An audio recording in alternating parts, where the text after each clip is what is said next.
Hello, everybody, and welcome to the Dentist Show. We are live, coming from YouTube, Facebook. If you are here, I'm saying hello and welcome to the show. So today we're talking about everything agriculture. What does agriculture mean to you? You know, when we think about agriculture, our thoughts go into seeing an old person with, ragged clothes, in a bush, with shorts, the sun scorching him. And we're thinking, nah, this is not the life. The life is about being in an office, looking good and getting things done online. But really, has things changed? Is agriculture the engine of growth for Africa? This is the conversation that we are going to be having today on the Dentar Show, live in your room, in your house, in your office, wherever you are. We're going to be talking about what the diaspora can do, how we can come together to support people who are farming in Africa, in Ghana, and how we can look at our cocoa. When we talk about our cocoa, Ghana is one of the biggest when it comes to cocoa. Back in the day, in the 1970s and 80s, the richest people in Ghana were cocoa farmers. Has that all changed? So my first guest I'm going to speak to is a guy called Sape. I call him Banchi King. And he started Cassava farm. I remember when he told me about it, actually. And I was like, Sape, are you sure? Why does a young person want to go into farming? So I'm going to welcome Sape onto the show. Sape. Hello, Miss Guba. How are you? I'm doing great. How about you? I'm good. So you have, Sape, you have what, about 800 acres of cassava farm. Somewhere, what region are we? So I have two sites. There's one in Gumwa, and then there's one in Hojo, which is a suburb of Ho in the Volta region. Okay. So Sape, you're a young person. What made you get into farming? I mean, it's a no-brainer, Ms. Guba. When you think about agriculture on the continent, look at the numbers, and look at the fact that Africa in general imports a lot of the food that we consume. And in market size, any entrepreneur would definitely go for agriculture as the starting point. The challenges inherent within the space is what makes it unattractive. But I think if you have grit, then definitely agriculture is a space for you.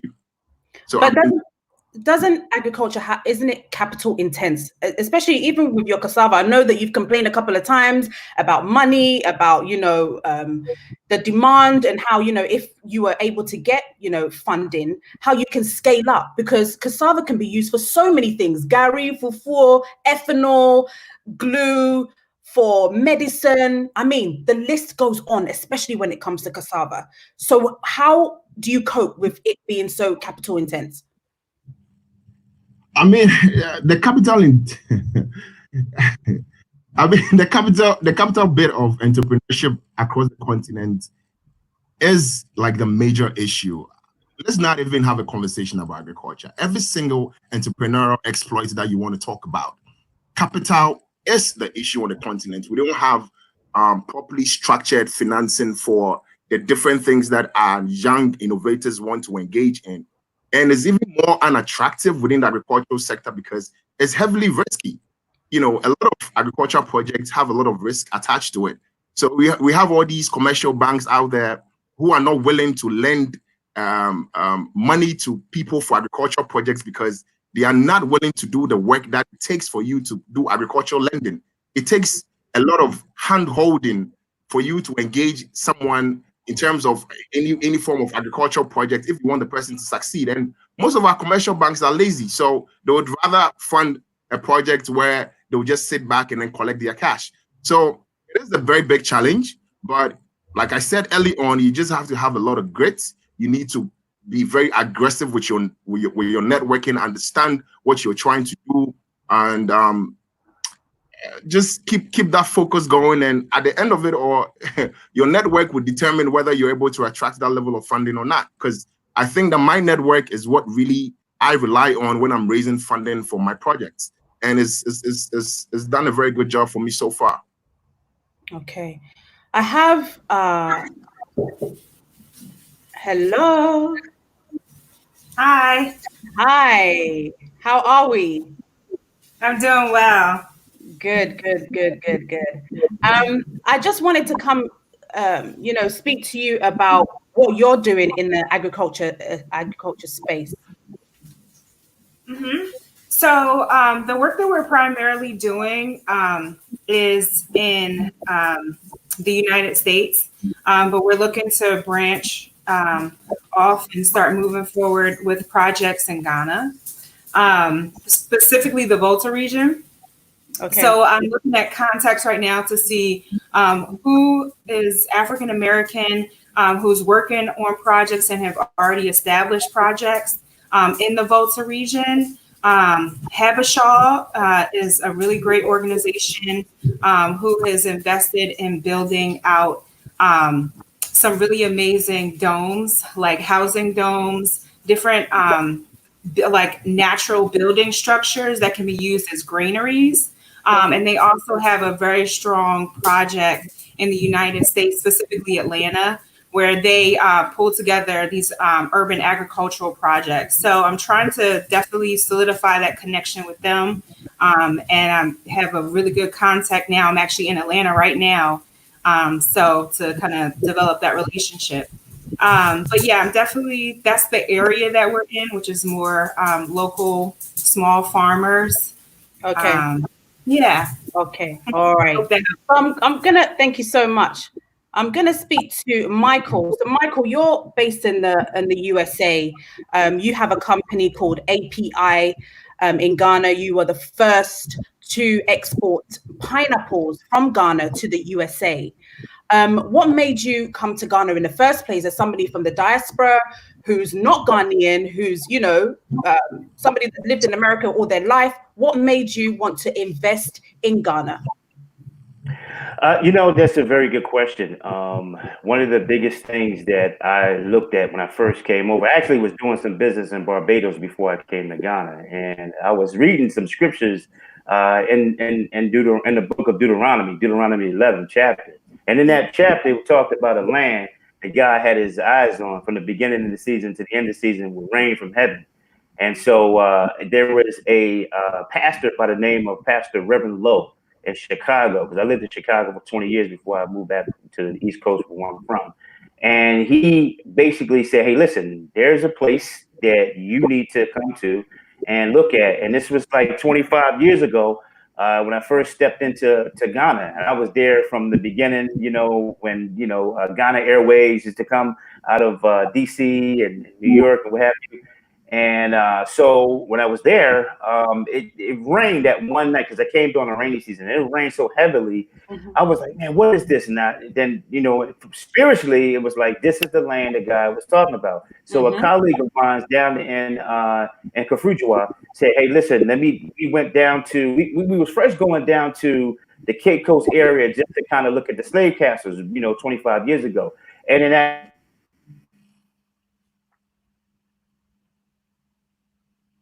Uh-oh.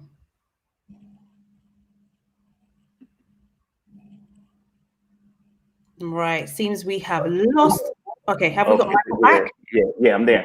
Okay. And so from that standpoint, to make a long story short, got out the car, saw this pineapple, from, the green, sugarloaf pineapple, tasted it. I said, oh my God, this thing is amazing. And from that standpoint,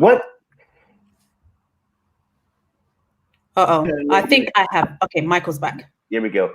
So basically what actually, had me to, import pineapple. Oh my God, I don't know what I was thinking. But the reality, it was a heavy challenge in itself because you had so many different USDA regulations. And at that time, they never seen a pineapple from Africa before, Wow. Into the United States. So I went through a lot of challenges just trying to get, the PPQs and get the permits and things of that nature. So in that process, I learned to become a serious importer of fresh produce into the United States, and then been here ever since. But that's the story of it all in reference to me getting started. But it was just an amazing opportunity to look at a way to kind of get into, this, we call fresh fruit game, if you will. So, and then from that standpoint, became a serious exporter and things of that nature. So I've been in the diaspora moving around. I was the 2012 Marketplace Diaspora winner for USAID. I was when President Obama had his 47 heads of state. I was there I was speaking in agriculture at the White House. I'm now the honorary consul for the country of Namibia. And so, and matter of fact, I was selected as the consulate for Ghana, but unfortunately, things change, and but I was picked up by another country. But my heart and soul is in Ghana, and I have a place in Ghana. I'm there all the time, especially me and Ferntis is really good colleagues. I know him, and we've been pretty much kind of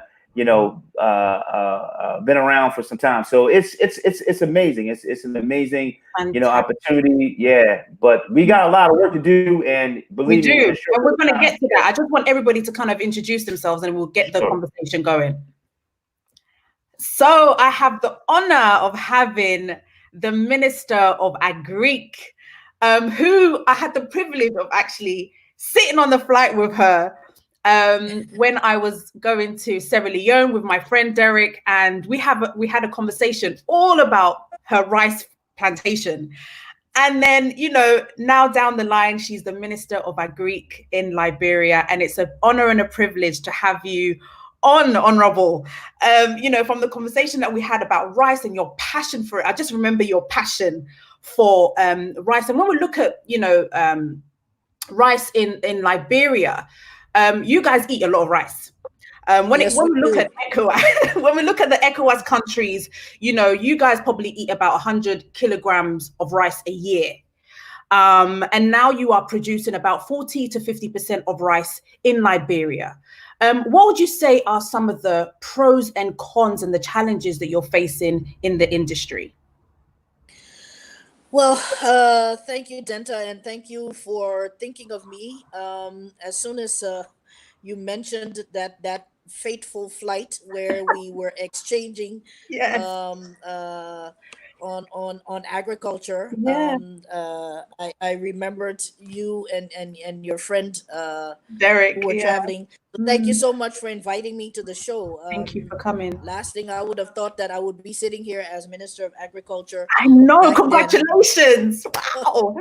Yeah, thank you. And I think part of it is what you say is the passion that I have for the sector. And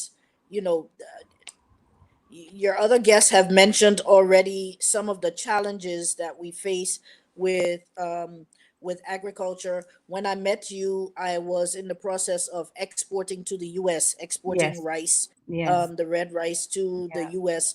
And I was going through many of the challenges that Michael just mentioned on getting the permits, getting the certification, getting the FDA approval, and then you get it there, and then they say, no, not FDA, USDA, et cetera. It's been a challenge, and then we finally got there one day. It's like we have rice in an online store in America, and we're just working on scaling that up when the president called me to this much bigger task.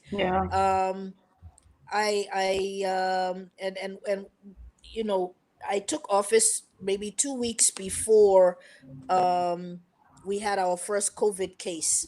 And so I was, putting together a master plan for where we wanted to go with agriculture. And the first thing was what one of your guests mentioned before, access to finance. The entire sector, no matter which crop you're talking about, everywhere people were starving for capital, starving for patient capital, for capital that understands, for an investment that understands what it means to go through an agricultural cycle, not investment as you would a trader who's going to go in and purchase their goods and then come back and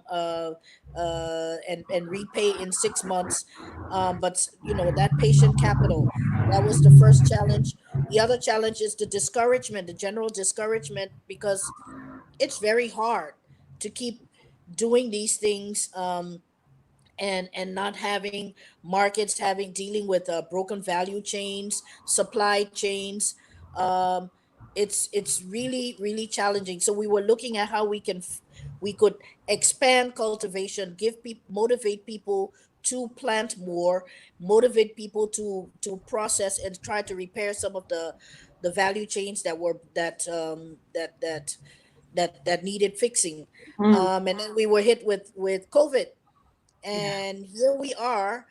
All of a sudden, in the first few weeks, I think everybody was focused on the health response, Yeah. and it wasn't very clear what was happening with on the food side.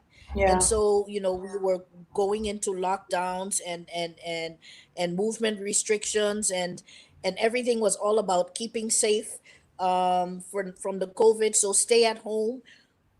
Well, then how do you get food? Mm-hmm. All So here I am trying to get farmers to plant more, Wow. and COVID hits, and we say, well, now you have to stay home as much as possible. Don't work in the cool groups that you're used to working in.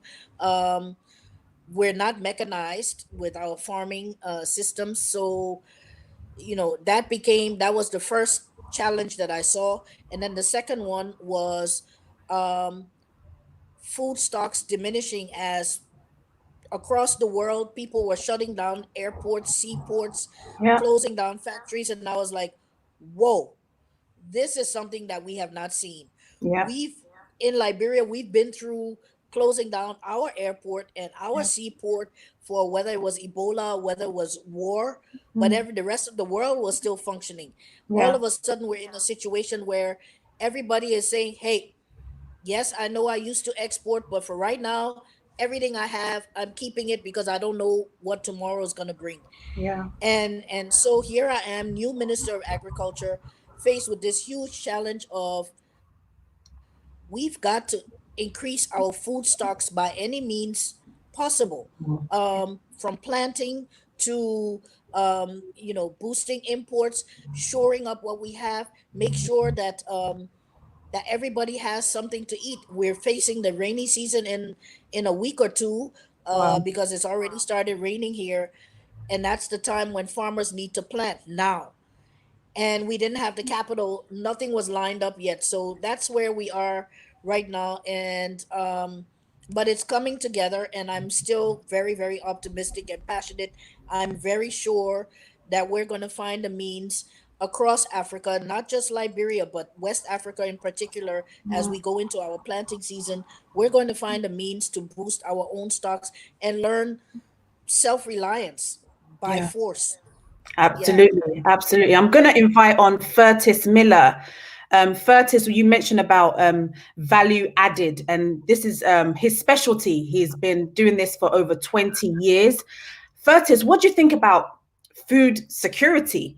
Right now, I was reading today, there's a shortage of rice in Ghana. There will be. And so how are, countries supposed to deal with this issue?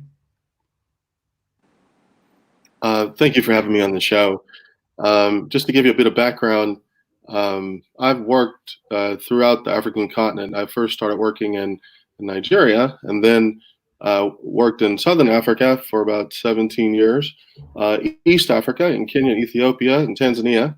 And now I'm back in West Africa. So I've done a total circle, working with agriculture and developing some of the finest exports and product lines sold all over the world.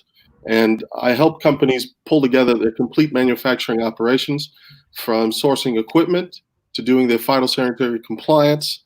As Michael mentioned earlier, if you want to get into the States or into UK or into Europe broadly. So I show people the complete turnkey operation. I help them with their packaging style, their labeling, their full total package of compliance in order to be able to export.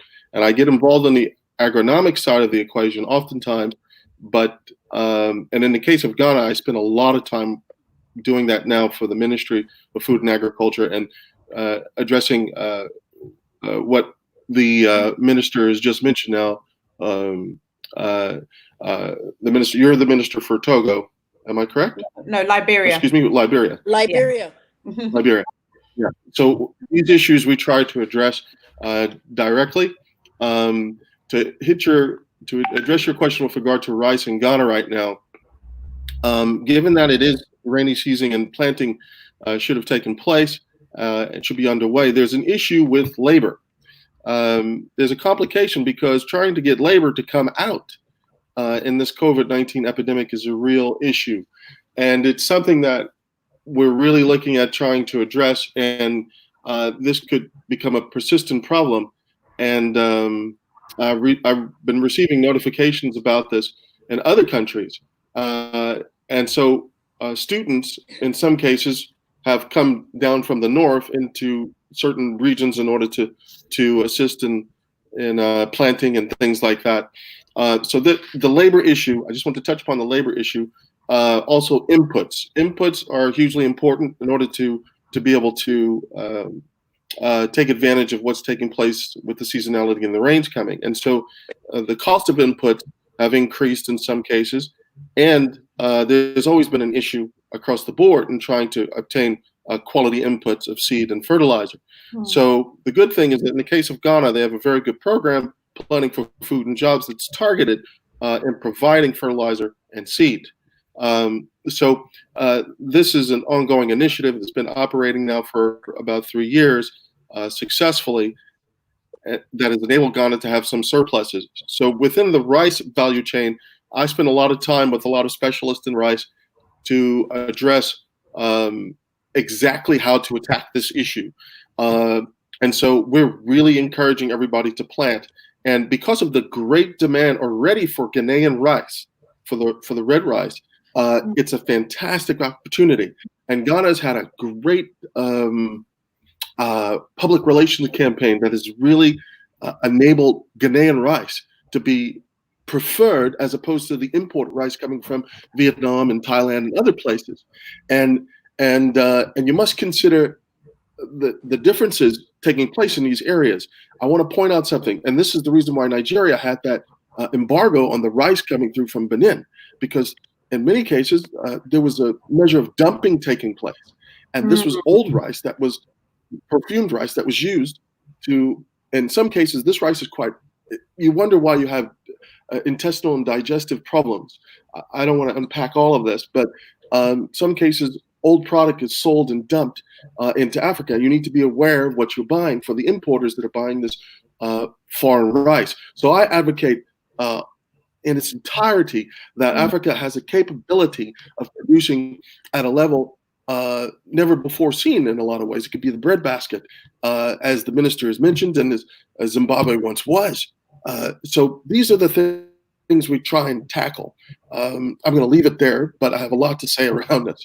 Yeah, no, do you think that this is the time for African countries, because of the COVID-19, to really look at agriculture and try and streamline? I mean, Minister, for me, you're somebody that's kind of key when it comes to this conversation, because you were on the outside as somebody that was doing farming before. I mean, when you were, not the minister and you were farming, what was some of the help that you need, that now that you are a minister of agriculture, something that you're totally passionate about, what are you going to be implementing to change the scope of agriculture in Liberia?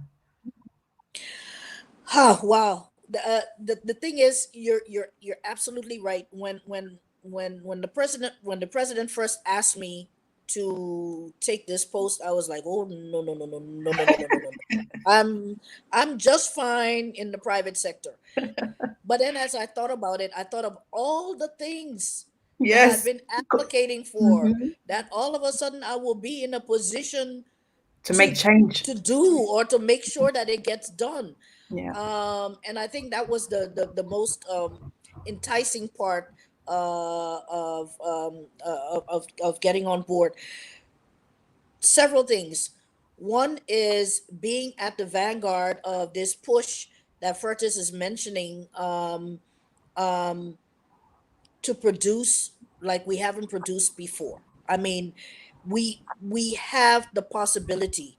Um, our own products, yes, have gotten, short shrift. We've been preferring the imported foods, but here we are with a situation where we can step that up, and everybody is saying, well, hey, yeah, it's healthier anyway, so let's see what we can do. But a couple of things that I wanted to do and that are still high priority for me. One is getting that access to finance.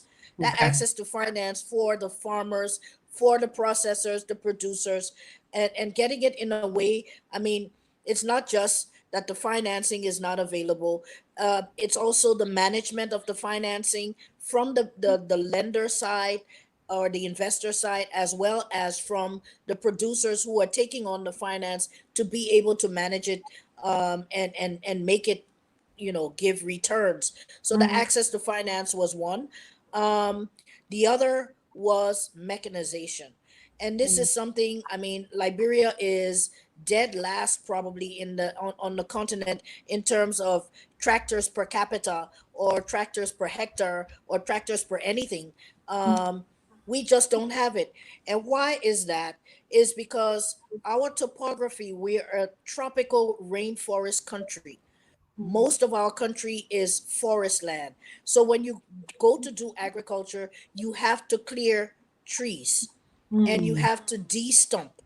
And if you don't de-stump that land, you cannot put a tractor on there, because you have all these little stumps sticking out all over the place, and precluding you from using machines. Um, so we find ourselves with the handheld hoe and rake and shovel, and doing agriculture the same way they did it in biblical times. So my next priority after access to finance was getting to the mechanization and taking the first step for mechanization, which is clearing the land properly so that we can use the machines. Um, with the rest, the other inputs and so forth, I think we have less of a problem. But I will like to highlight that, um, with ECOWAS, in the ECOWAS region, we've been the ministers of agriculture have been meeting along with the commissioner for agriculture for ECOWAS, who's quite a dynamic person, and pushing. And we're looking at ways that we can build synergies and buy from each other. We have the largest rice importers in Africa, or in West Africa, but we also have the largest rice producers in West Africa. Wow. So making those two work, and we're not buying from each other. So all of the ECOWAS trade regimes that have been agreed over time, that new African continental free trade agreement Yeah. that are Yeah. being put in place, the we're pushing now to let us get our seeds from Ghana if need be. Get our rice from Mali, which grows a lot of rice. Mm. And trade back and forth.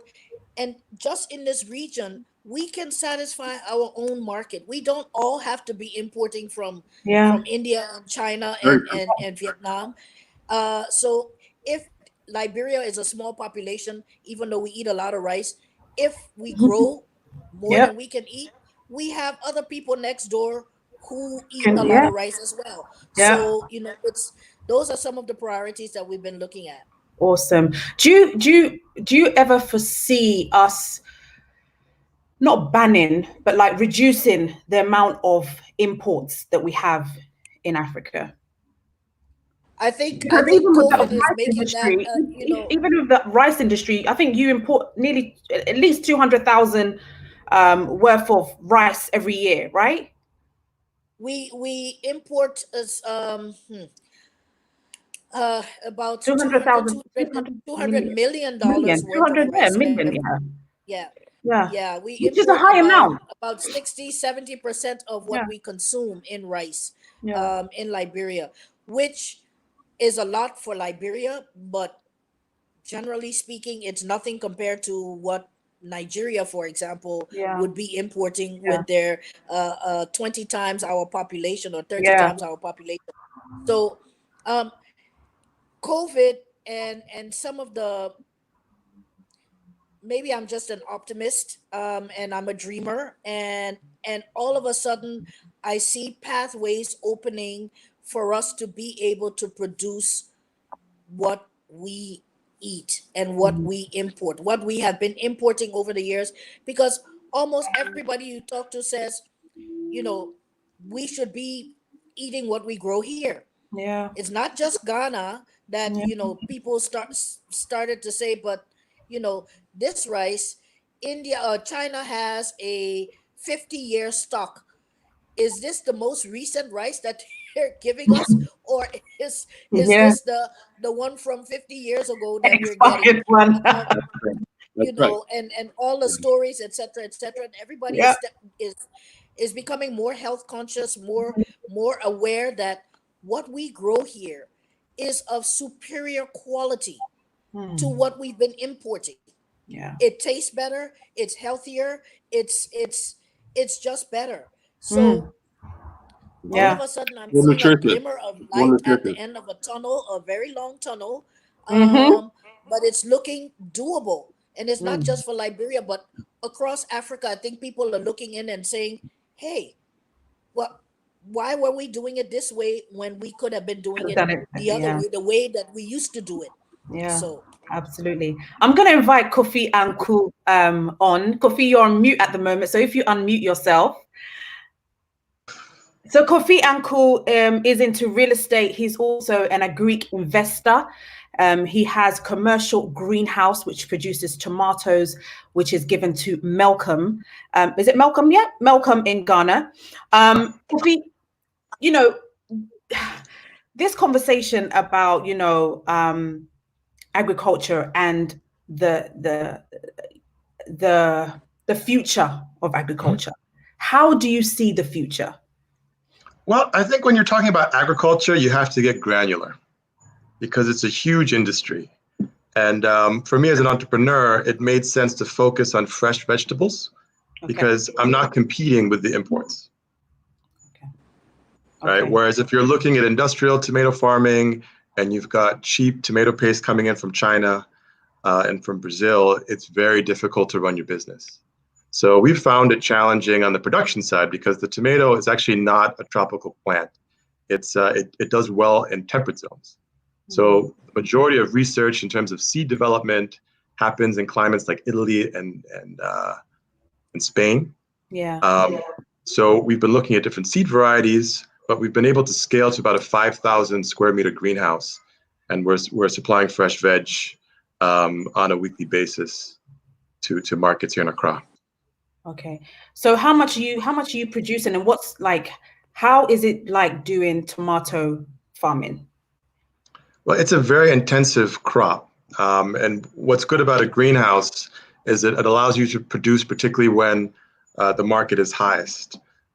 Typically, if you're producing in open field production, you're at the mercy of the rains. Irrigation is challenging. Oftentimes, there's too much rain or not enough. And it allows us to take out some of those variables. Okay. But I've put a link to the greenhouse on Facebook. Okay. I'm not sure if it's showing up on the feed. No. But it's about the size of 4 Olympic-sized swimming pools. Okay. So when we started, it was literally just a few pots in the backyard, and it's been a long entrepreneurial journey. And every time we start, we are able to attract new partners and grow to a larger scale. Wow. So right now we're at about 5,000 square meters. Okay. So was there a group of you that came together to start the greenhouse? Like, how did you start? And how can, you know, if somebody wants to kind of invest in that, is there an opportunity for them? Sure. You know, there's a lot going on in greenhouse farming in Ghana. But my biggest concern is that a lot of people who are investing in the sector are not making any money because it's a heavy upfront investment. It's hard to manage. The people that are selling greenhouses, they'll tell you the story that yes, if you put your money in, you can get X returns. But then the devil's in the detail. There are about 70 different types of tomato diseases. Wow. It's an intensive plant. We're literally feeding, fertigating our plants about 4 times a day. So you can imagine it's almost like an ICU where you've got everything, each plant in the greenhouse is set up on a drip, and you've got to make sure it's got exactly what it needs in terms of nutrients. Yeah. It's a lot of work. So for us, I think that's what puts people off, the amount of work that actually has to go into these type of things. Because when you talk about, especially fruit and veg, it's. Well, I don't think it's the work that scares people. It's the lack of return. And I think that the conversation that the minister brought up in terms of building resilience into our sector, right? And sometimes there's a trade-off between efficiency, which is what you get at scale from places like China, and resilience, right? So at times when your import supply is cut off, how do you eat, right? So this is part of it. So in terms of the long-term health implications, if you're getting tomato paste coming in from other countries, are you certain of what they're putting into it? There's dextrose, there are fibers that they're adding, food colors, sugar, starches, all kinds of stuff that nobody would actually, when you're buying and you're producing, you're trying to feed your family, you're not trying to feed your family these kinds of poisons, but they're coming through our ports. Even my own story in terms of getting involved in vegetables, I just was not comfortable with what I found on the market. Okay. There's you can see it. There are farms, urban agriculture farms in Ghana, and they're using gutter water to water their plants. In terms of the agrochemicals and pesticides, people don't understand necessarily the implications, and they're applying pesticides because they're in situations where their entire life savings are in that crop, and they can't afford for any pest to come and clear it. So if it means applying 4 times as much pesticide as recommended, they'll do it, and they don't necessarily have the education and background to understand the health implications long term for themselves as farmers, and also for the people eating the fruit and veg. So standards is a big issue as well. Okay, Fertis. Yes, I have something to say. I work very closely with greenhouses as well, and I'm putting together a strategy right now for government to address greenhouse villages a bit differently than what they have been doing in terms of the great training that they've been providing the youth around that area. So I'm looking at actually aquaponics very seriously, and introducing it very seriously in Ghana as a strategy. And in terms of some of the issues with just normal greenhouse production, I'm sure the heat alone and issues accompanying regulation of the bioenvironment is something that you face all sorts of challenges with pests and all the rest of it. And fortunately, I have some technologies that I'm hoping to introduce that will directly address the complete environmental controls within that environment to change how Ghana can produce much more effectively in greenhouse operations for fruits and vegetables. Okay. And I'm very excited about this because it's a climate-controlled methodology that's widely used around the world, and I can operate it and maintain it from my house. Now, I'm not saying that to say that it's just easy to do something like that. I'm saying there's still a lot of work involved, but I can pretty much guarantee you that nobody's using this type of technology in Ghana currently. So it's an opportunity, and there are strategies, and I look at and deploy strategies to address these types of issues. So I'd love to sit with you and see what your complications are and what you're facing in your own greenhouse operation, and give a bit of knowledge around what I think might be able to help you in terms of what you're doing. Excellent.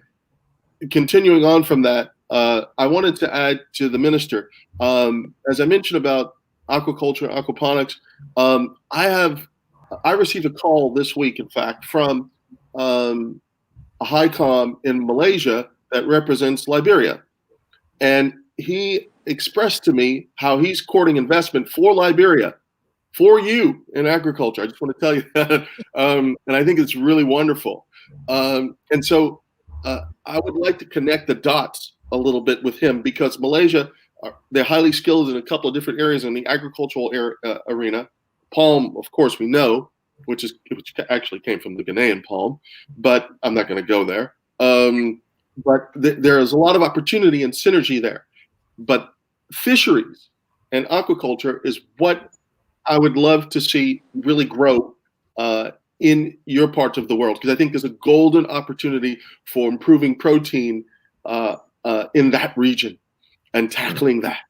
The other area that you raised around greenhouse technologies and the opportunity space in AFCTA, I find really amazing. I think this is a golden opportunity for Africa, because I think people are waking up to the reality that even though there's some good beneficial benefits to gain from working with China and other countries from all over the world, the fact remains that Africa is waking up to the reality that, listen, we can produce, we have the effective land mass, we have water, we can put together drip irrigation systems. By golly, I am trying to show people how to produce drip irrigation from the very beginning, and using injection molding operations and all the rest of it. So, and recycled plastics. So these are the types of things that can be done. There are institutes, there are universities, there are all sorts of shall we say, intellectual scientific organizations that I really think we can offer drip irrigation, probably broadly, to the continent of Africa in those dry land areas to improve dry land management overall, let alone what can take place in the tropical areas. So I'm really focused on looking at those strategic areas where we can pull out value, and value addition is an integral part of that. AFCTA, the Africa Free Trade, the Continental Free Trade Agreement, is a unique and golden opportunity. The banking institutions are waking up to the reality that we really need to focus on African agriculture and build resilience and sustainability on the continent, because all the pieces of the puzzle technically are there. The other piece of the puzzle of some of the intellectual capital that exists in the States, from Ghanaians, African-Americans, Ghanaians in London, and a whole panoply of people, are very much interested in working more on the continent and having some type of tentacle or relationship. And there's a lot of brain power there that would like to come together. Raising finance, faith-based organizations collect tithes. Faith-based organizations can do all sorts of collections. I look at small-scale industries and cottage industries because I see it as a golden opportunity. Cooperatives are really opportunities, and in Ghana, it's something we need to really push forward to show the corporate governance systems of how they could work in this technological era. And I believe it's something we can pull together to get people to have all of the compliance-related issues, reporting issues. And when I say reporting, I mean financial reporting, so that people feel that for every amount of money they contribute to a particular pool of funds can be used for agricultural projects or for value addition. And demonstrating small-scale industries and value addition and how to explore the opportunity space in that area is a tremendous and golden opportunity that needs to be harnessed in West Africa. I've worked on this in Southern Africa. I've worked on this in East Africa, and creating different ranges of product lines that can be sold to your community and even exported is really a unique opportunity for Ghana. And when I think of the opportunity for cashew, for cocoa, for certain select cash crops, it's even greater. So these are the areas. I want to respond to what you were saying, Minister. Yes, Fertus, you're absolutely right. And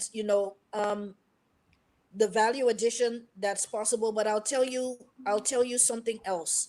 And this is very much the Liberian story, but it's also the story for many of us in West Africa or in Africa where our agriculture has been not boosted as it should. In Liberia, it's something I call the dividend of the war. Because of the war, for the last 30 years, we've been having this kind of crisis, that kind of crisis. We have not been using fertilizers, pesticides, along with the mechanization that we lost out on. Our soils grow things in half the time it's supposed to take in other places. Our crops that come out are of superior quality and taste. I used to laugh and call it organic by force because we didn't have the fertilizer, we still don't have. And where is the world moving now? Everybody wants to buy organic, naturally produced, chemical free, etc. That's what we grow. So we have this opportunity to play to our strengths rather than downcry the fact that we can't produce volume. We can produce for niche markets. We can produce for the health food industry. We can produce and we can label and certify and show that source traceability and environmentally friendly. We have the largest rainforest cover of any country in West Africa, and next to the Congo in Africa. So play to those strengths, highlight what we do well, and the world is moving to that. World is moving away from mass production to quality production, and that's what we have to offer in Africa. And that's something that we're really going to be pushing in Liberia. Why go to try to compete with sorry for the Ghanaians and Ivorians? You're doing mass production of cocoa. That's wonderful, that's fantastic, but there are niche varieties of cocoa that grow very well here in Liberia, and those are the niches that we're going for. They command a much higher price, so we can get more money for less product, by just specializing in those things that we do. And because we've had 30 years of not using fertilizer, it's not in our culture, it's not in our practice. If I gave fertilizer right now, most of the farmers would not know how to apply it. So, and the stuff is growing without it. Not just rice, cassava, pineapples. Somebody was on the show earlier talking about pineapples. The sweetest and best pineapples come out of Liberia, but I know also in other countries in West Africa do the same. We don't need to go the chemical route. We don't need to go the mass where we can specialize. Absolutely. Michael, do you have anything to say to that? Yeah, well, first of all, thank you, for this platform. This is a wonderful platform. This is what we have to do initially, overall, to keep ourselves in this new, I would say, global game. Africa, actually, without a shadow of a doubt, will be a part of this new global game that we were talking about. I want to address something that the Minister of Ag, Her Excellency had discussed in reference to rice. One of the biggest components that I've understood, because I deal in, putting together rice as well, is that Africa definitely is, organic by default, which is very true. But one of the challenges that I've actually been able to come across and was able to come up with the solution to the challenge is that, and when it comes to rice, we have a problem, and that problem is birds. Birds eat up quite a significant amount of rice in reference to our growth. However, there is a strong solution to the problem, and I will discuss that in later on. However, what I would like to say, on this platform, is that we have to get to a place and understand the minister mentioned something in reference to finance. We have the finance. The finance is in the ground. It's called reclaim the grain. There's going to be a time where food is going to be the money. That's the actual capital. You see what I'm saying? So when Africa gets on a global movement in reference to feeding the world, because Africa can feed the world without a shadow of a doubt. Germany became #1 in car manufacturing, BMW, Mercedes-Benz, Volvo, okay? Japan, electronics, Panasonic, Sony.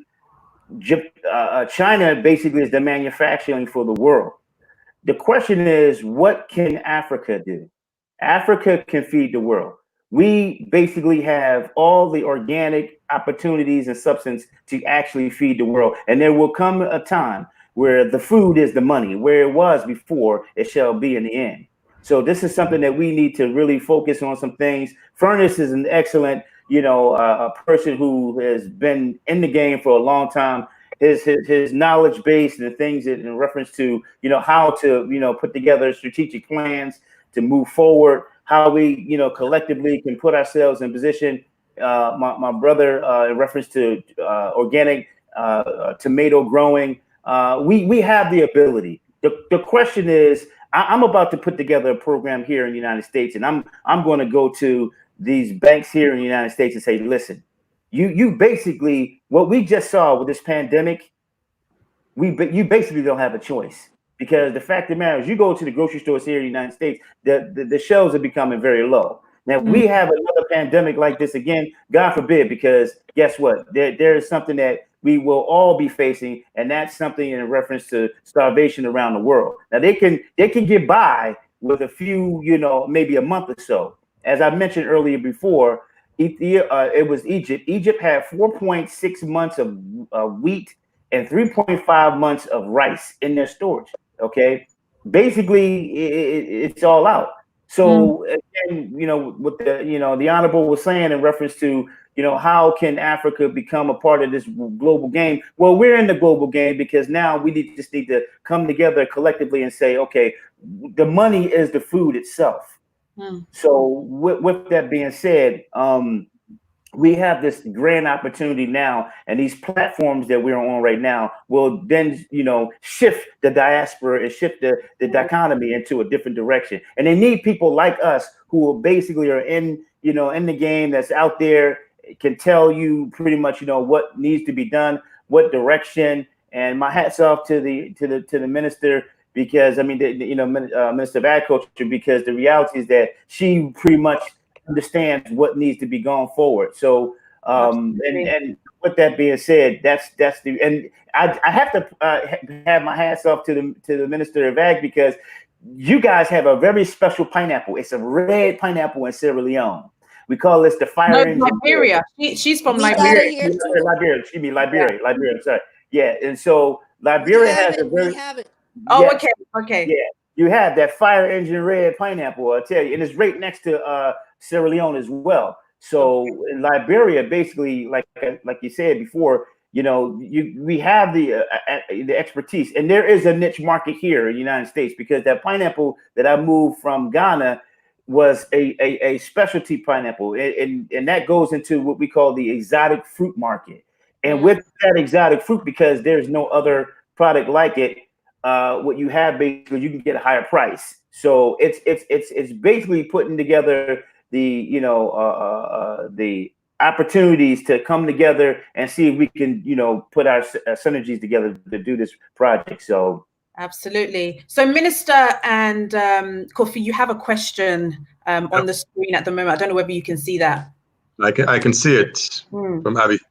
Actually, my whole operation is run by Ghanaian engineers. Wow. So I'm the investor. I don't have an agricultural background. I've been at it for a long time, but there's quite a bit of tinkering that goes on to figure out how to make things work. And I'll tell you this, that when it comes to greenhouses in tropical areas like Ghana, people who don't live in Ghana have no clue. If you go to, oftentimes the ministry reaches out to Israeli folks. That's a hot and dry climate, and very different than tropical West Africa. The other point that I wanted to make is it's really important to think about chains when you're involved in agriculture. That it's not enough to produce and to produce well, but you have to figure out who's going to pick it up and how it's going to end up in the market. Yeah. I mean, I've had experiences where I grew a beautiful crop of broccoli, but I hadn't worked out my marketing strategy before I produced it. And even though broccoli in Ghana is very expensive and hard to come by, it's just, you can't just walk up to a shop with your produce and expect them to give you money for it. They're looking for a long-term relationship. They have certain protocols. So for us, in terms of the heat issue that was brought up earlier, we produce an abri, which is in the mountains. So we have the cooler night temperatures, but we're also a 30-minute drive early morning to the major market in Ghana, which is Accra, right? So we don't have the transportation issues that I think a lot of folks that are in agriculture struggle with. You produce a lovely crop, you're in Brong, you're trying to get it to Accra. You've got about 6-7 different intermediaries that are determining the price and transportation. And even by the time that it gets to the market, it's been sitting on the back of the truck for 2 days and in the sun and doesn't look very appetizing. So you're not getting that top dollar. So even there was another question about local market versus foreign market and supplying the need in Ghana. And in Ghana, the market for different produce has become pretty sophisticated. So you actually have to hit a pretty high standard if you are looking to produce and sell for a premium. So for me, with the vegetable production, my focus is entirely on the urban centers, and I think it's something that can be replicated with time. Absolutely. Minister, are you using anybody from any engineers from Africa to help with the farms? Yes, of course.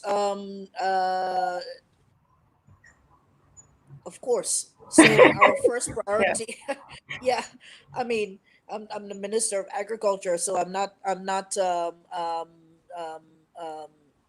hiring foreign firms.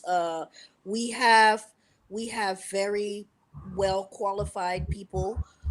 Many of them that I've come across in my work in agriculture, not just now as a minister, but even before, were quite demotivated.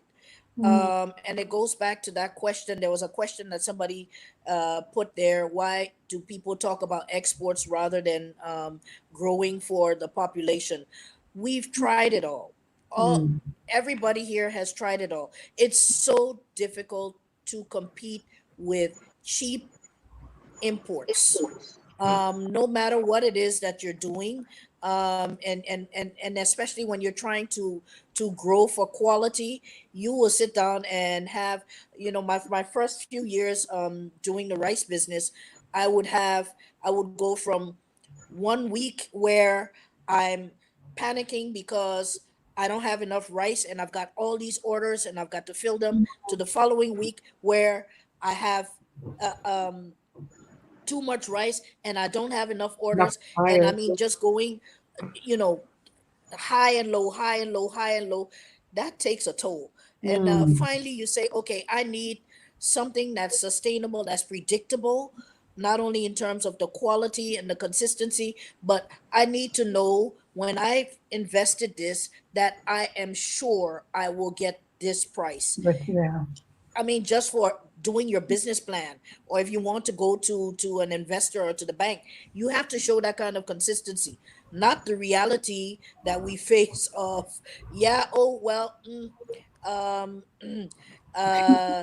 sorry, we just bought 10 tons of rice from the importer the other day. Sorry, we don't have the money, so good luck. And you're stuck there with your 10 tons of rice and no buyer. Yes, definitely we've been using Africans, we've been using Liberians, but also West Africans. We have Africa Rice here with quite a strong program, and they're bringing in scientists from the region.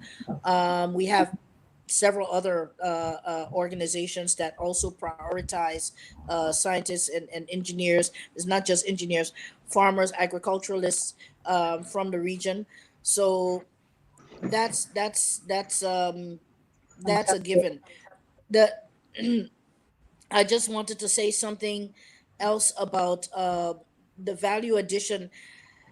It's quite a lonely space to operate in, where all of the panelists on this show we may downplay it, but it's quite a lonely space when you're there trying to produce something to quality.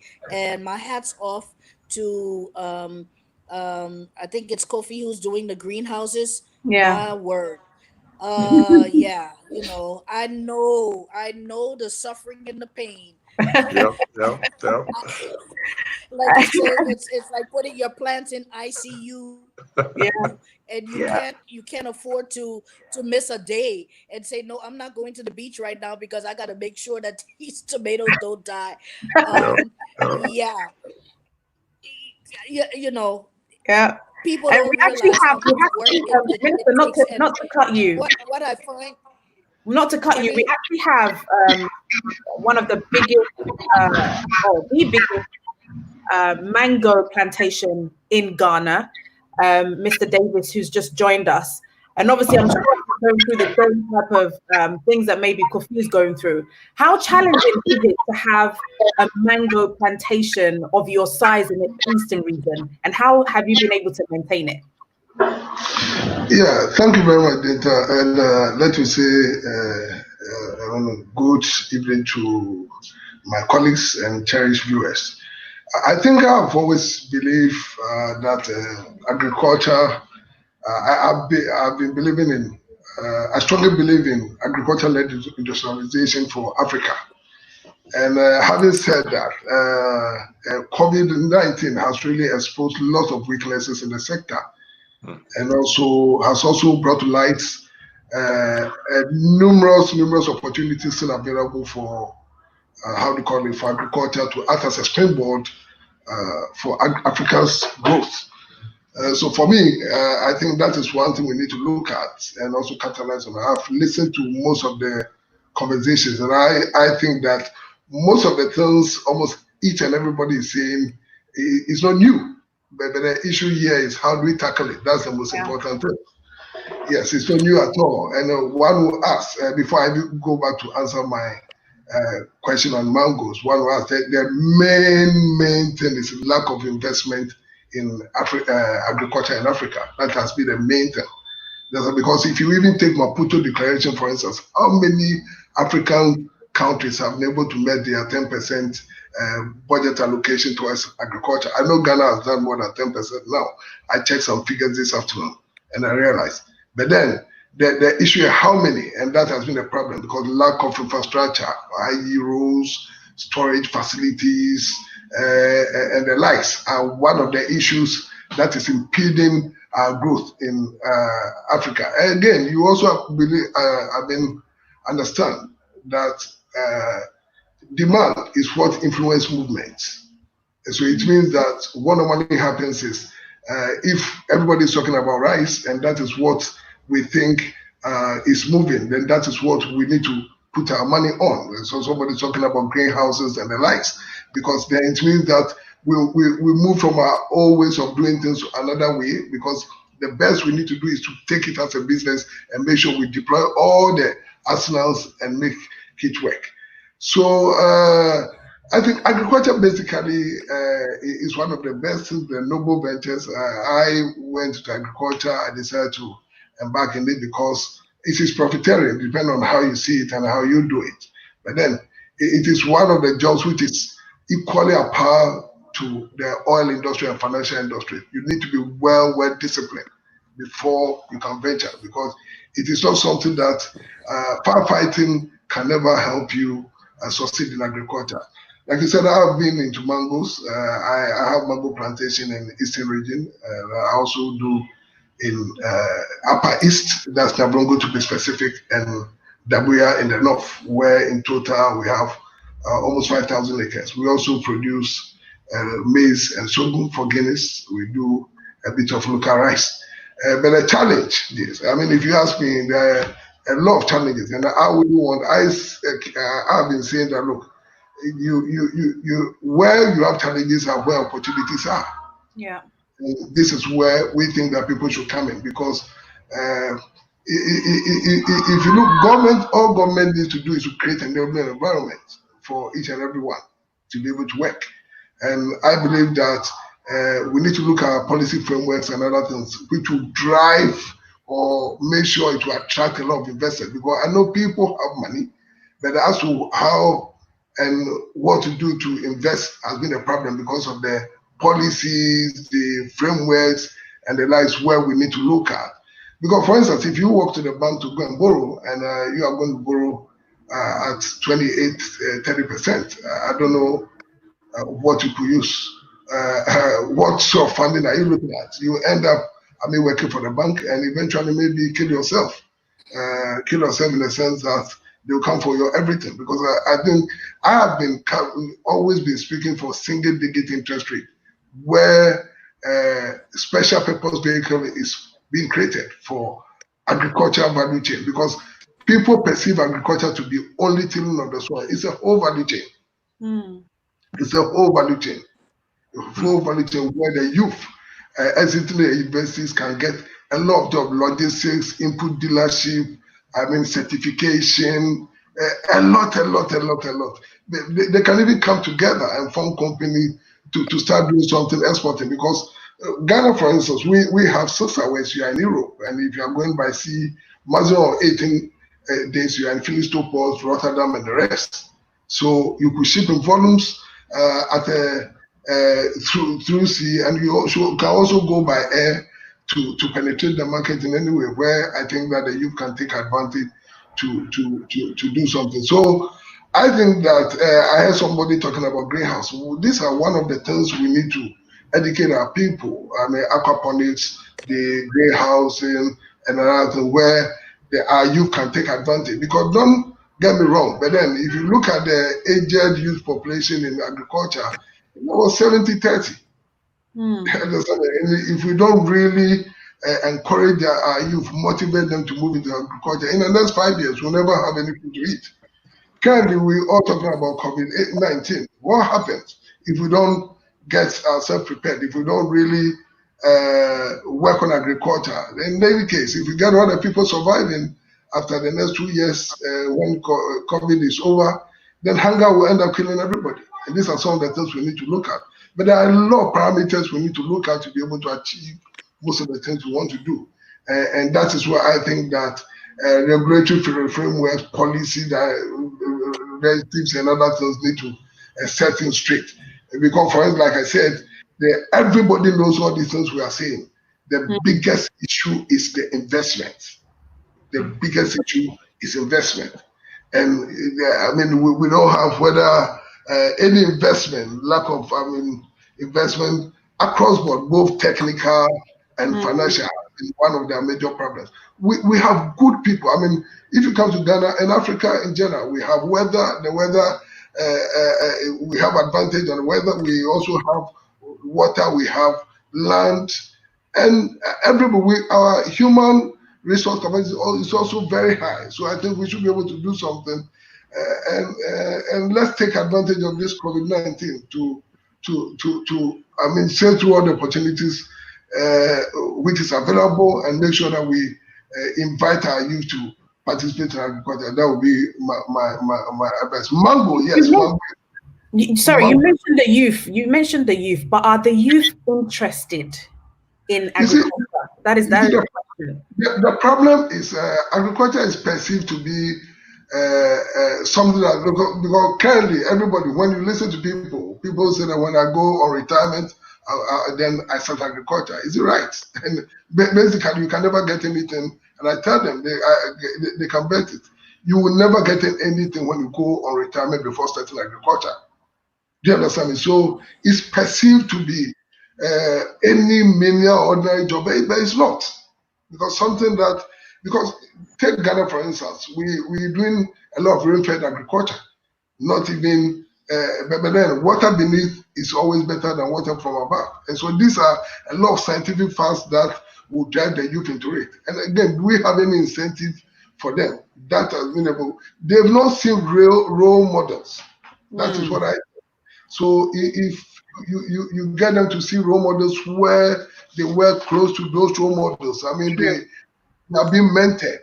It gives them the hope. You see, because it's not about people talking now, it's about real facts. So once you get them being mentored, I've seen Kofi doing greenhouses, assuming that we get some youth to attach to Kofi's premises, for them to even see what Kofi is doing for the next 2 years, see the investment, see the returns and other things. Who tells you they will be ready to move in?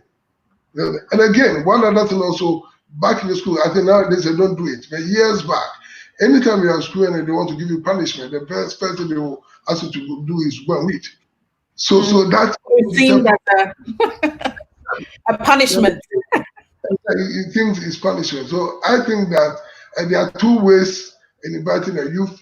I also don't believe that everybody should go into agriculture, because it takes passion and dedication to be a very good entrepreneur. Because if you don't have the passion, if you are not disciplined, if you are not dedicated, you can't.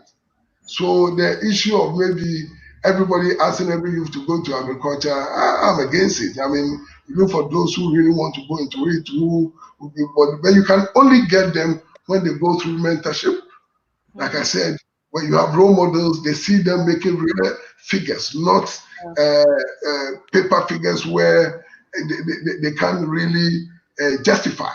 So when they see real figures, I think they'll be more than ready to also join. Yeah, well, Honorable, what do you think about that? Do you think, is it something that you would personally take on to ensure that we have role models in Liberia that the young people can look up to and say, you know what, I want to be like this person? I'm not just thinking about, the actors, the actresses, and the singers and the dancers, but there's a real opportunity in agriculture.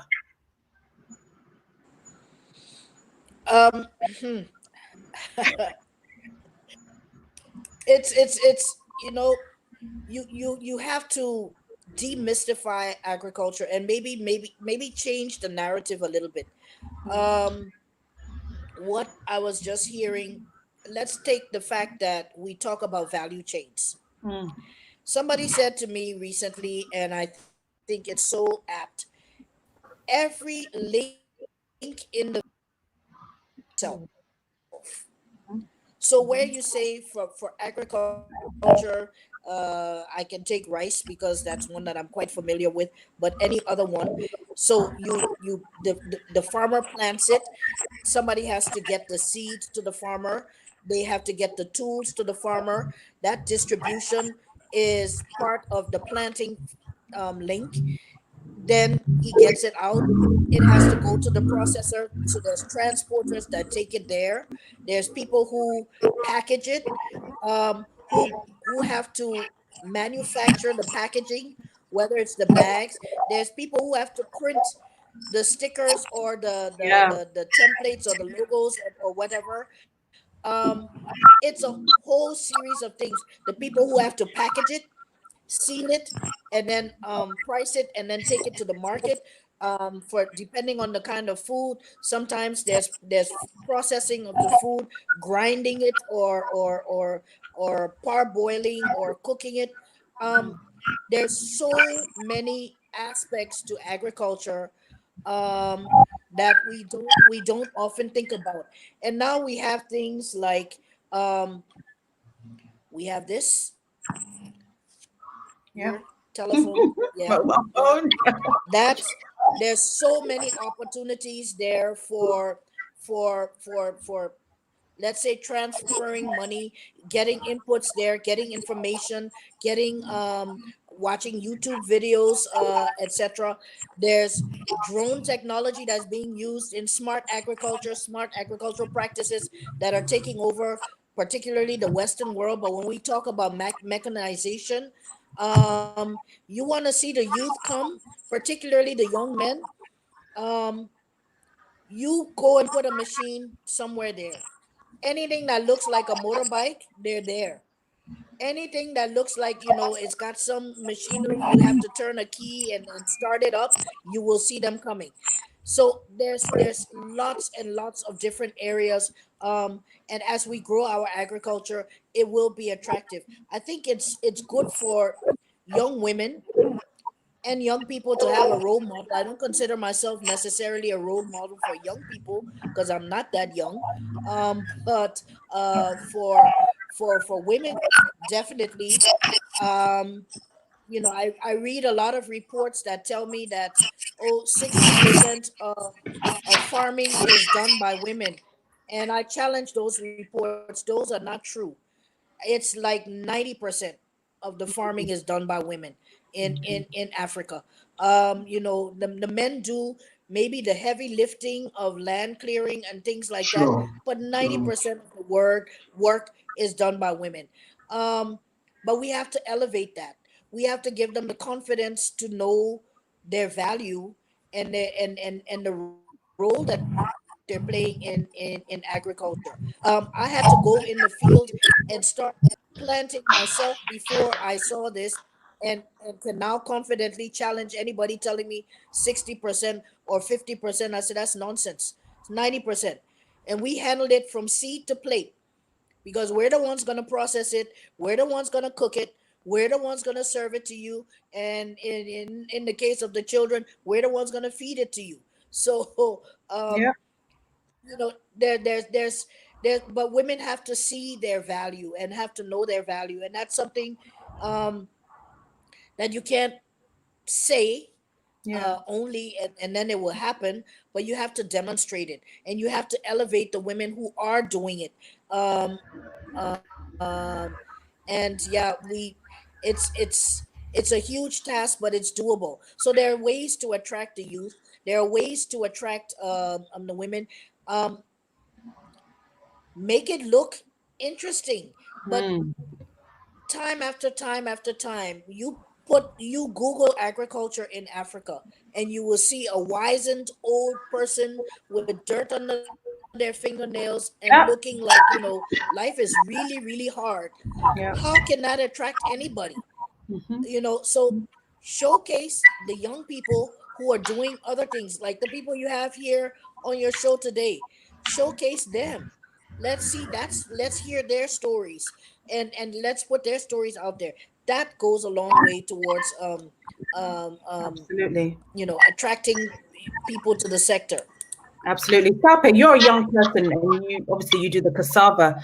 What are some of the things that your friends have said to you as a being a farmer and quitting corporate life and just sticking to farming at such a young age? I mean, the truth is, I like where the conversation is going. And Honorable Minister, you just have to create value within the sector to attract the young people. You know, when I I started can't out, hear you. you Yeah, just need. Tape, Can you hear me? No, there's Can an you hear me? echo. There's an echo. Okay, let me. Can you hear me now? Yes. A little better. Okay, so we're talking about value here. Minister, can you hear? You just. I beg your pardon. Can you hear me? I hear you now. Hello. Yeah. Right. I think it's a thing of creating value for the young people within the sector. When you look at the whole agricultural value chain, you'd have to create value along every single part of the value chain. Why do we have a rural urban migration and people who come all the way from all the farmlands available there and then would like to come sell petty things on streets in urban communities? Because there's value in what you're doing. So creating value along the value chain is going to attract a lot of young people within the sector. So like Honorable Minister was saying and David was saying, policy plays a very important role. So for example, within the cassava value chain, one of the things that we are doing is we've lobbied the government, and the Ministry of Trade is trying to do a 10% cassava flour include when it comes to blending of flour. That 10% can translate into a very huge market. That means you've created value within the market space. And that would inform that young person and say, you know what, there's a market here that I need. So why don't I go ahead and then pick up my tools and then begin to farm? And the truth is, organization is really capital intensive. And that's the bit where we are not telling the young people. It's extremely capital intensive. And then, like Honorable Minister said early on, you don't have patient capital. And at the end of it all, you invest so much within the sector, you try and then crowdfund from your friends and family. And because that value is not accrued at the end, then most people tend to come into the space, but they quit somewhere midway. there should be that real government intervention within that whole space. Something just happened with the company that I supply cassava to, Caltech. Caltech produces 3 million liters of ethanol annually for Ghana. Ghana's market size for ethanol in terms of importation, it's almost 100 million liters, and Caltech does only 3 million. And Caltech is the only company in Ghana that actually produces ethanol. When the COVID situation happened, guess what? Ethanol became one of the most sought after components, or one of the most produced, because it was used for sanitizers, it was used in the medical industry, pharmaceutical. Every single person wanted ethanol. And this was a situation where global trade of ethanol had been curtailed because of the restrictions in terms of transportation logistics. And guess what? Every single company right now was coming to Caltech and saying that, hey, can we get some ethanol? People were making large sums of deposits waiting for ethanol to be produced. And guess what? The interesting bit was that all the cassava that the company had, including cassava that I had grown for them, was mobbed up, and they were traveling to different communities looking for cassava. So, I mean, that conversation about COVID even bringing that opportunity for us to be self-reliant is really huge. And we just need to create that value within the sector, and the young people will troop in. We've done a lot of marketing and PR trying to attract young people. And I know a lot of young people who have come within the space. But guess what? They come within the space, but eventually leave. And that serves as a deterrent for other people to jump within the space. Ghana is doing something fantastic in relation to finance. I don't know if honorable the one who does the mango, the large scale mango. If you're very familiar with the Ghana incentive based risk sharing system for agriculture, that is Gessel. Gessel doesn't give you money. That's Gessel. Mitigate risk. It's an insurance package for agriculture, basically.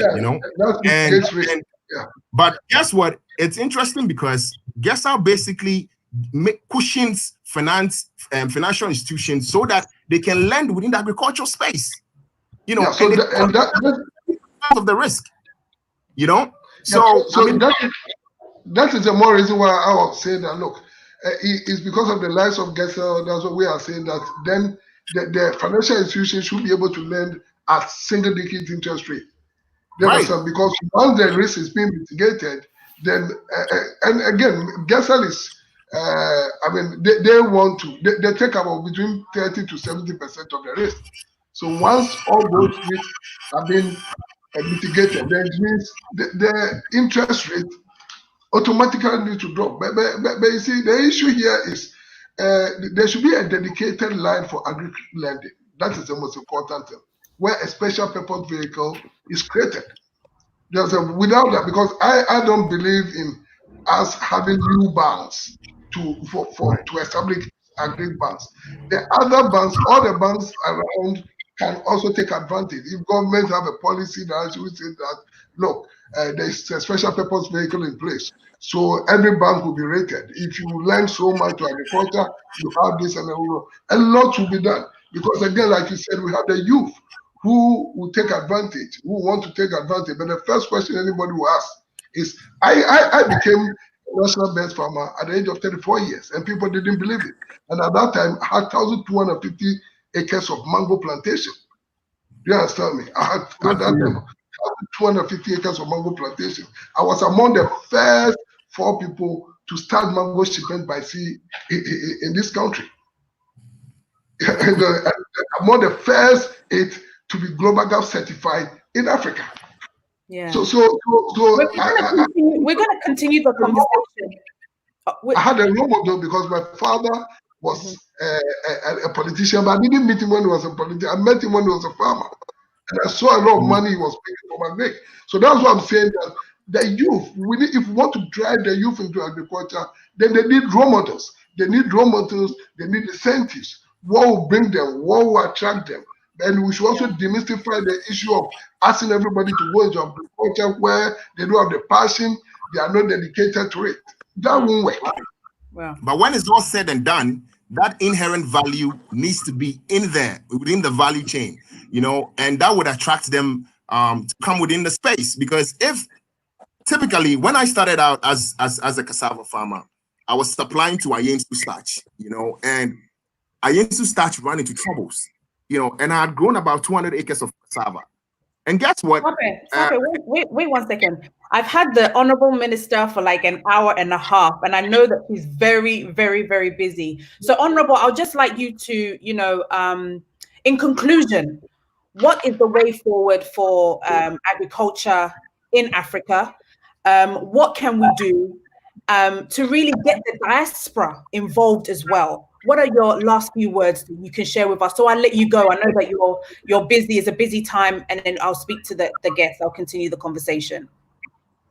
Well, I mean, I don't want to leave it open-ended and say, you know, I went because I was I wanted to bring yes. Oh, the product is yes. This is the product that that I was doing here in Liberia. This is the red rice. Sorry, holding it up well. That we produce. And we had to go through a lot of different things. Yes, okay. Let me hold it this way. Okay. Yeah. So Beautiful product. Beautiful. Yeah. Yes, but all along, you know, there's so many different things that go into there. There's the planting. Somebody mentioned here they stopped producing and started marketing. There's these stickers are made by a young man, a group of young people actually, and the quality is just about, let's say it's very good. It's very good. It's not just moderate quality. The first ones that they made for us, we had to keep working at it, etc., etc. And they're very you know, passionate about what they do, but they're part of the agricultural value chain, and they don't plant anything. So there's other things that people can do.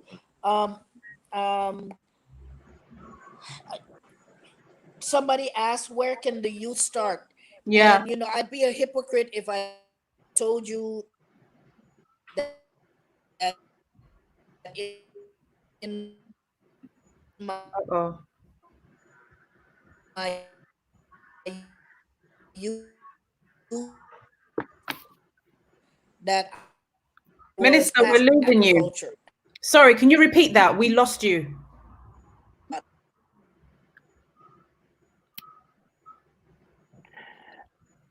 think the connection may be a little bad. Yeah. Let's see if we can get her. Davies, how are you, sir? And the same. I'm good. yeah, Boko. But what is your feedback so far, guys? Is any feedback? You know, Denton, I think we have to talk about chocolate because, you know, the West Africa is crushing it when it comes to agriculture with relation to chocolate and cocoa. We literally produce 70% of the world's supply, yet somehow that has not translated into real cash generation when you look at the chocolate industry, which is a $60 billion industry. So with you in London and the brothers in the States, I think there's serious opportunity to really look at the entire value chain, even if it means producing a bar that has Ghanaian or West African ownership in the West, in the UK. Yeah, we've got the minister back. Sorry, we lost you. I would like to add a little something that David just talked about in reference to the youth is concerned. One of the things should that I go ahead? Michael, let's just get the minister to finish and then we'll continue. Yes. Good. Honorable, please go ahead. Oh, sorry. Yes. So I was saying I would be a hypocrite if I said that when I was a young person, that I was as passionate about agriculture as I am now. Um, but it makes you think. My very first business was an agribusiness, but it was not in planting. I was a broker for rubber, so I would buy rubber, and I was looking at it more from a financial standpoint. I was buying rubber from smallholder farmers and using my one little old pickup to transport it to the larger processing plants. And I got paid a commission. And I got paid such a good commission. Um, Throughout most of my career, I've not earned what I earned as a 20 something year old transporting rubber. And then we had a war. And so that business went down the tubes. But my motivations when I was young were not the same as they are now. So when people ask me, how do you motivate young people, you know, there's other things. I think somebody was saying when I came back on about the $60 billion industry, but just think about it. Every day people have to eat. Every Mhm. day people have to eat. And you can't Right. just, that food has to come from somewhere. So you are a supply driven market. Mhm. You just have to find the right way of getting involved in that, and getting food from seed to plate is there's so many opportunities along the way. I think, let's stop looking at it as the back-breaking labor the planting part is. There are ways that we can improve that. And like I say, it's amazing to me. I put one machine on a farm, whether it's a power tiller, whether it's a power saw, a chainsaw, whatever it is, and you will see young people running from all the surrounding villages, running to come and see how it operates. And they want a chance at operating it. And they want so there's so many different ways that you can show, you can get youth involved, and it doesn't always have to be with the little hole and digging hard ground, and in the hot sun. So I think let's look at some of those ways. Let's look at how we can harness technologies that are easily available to us. um Shows like this, these are ways people start thinking about it. And COVID is giving a lot of people, making them stay home and think. And so now they're looking at, maybe this is something I can do. And if you want to plant, you don't have to go and plant a huge 10-acre plot all by yourself. You can plant some vegetables in your backyard. If you don't have a backyard, plant them in a bag or in a flower pot or something, in your house. Look it up. YouTube has a wealth of information.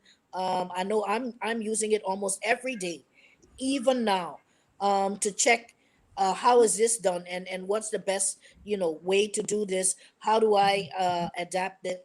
There's so many opportunities in agriculture. It's not just about backbreaking labor, and we just have to find ways that we package that for the youth to find their niche. um like I did when I was a young person.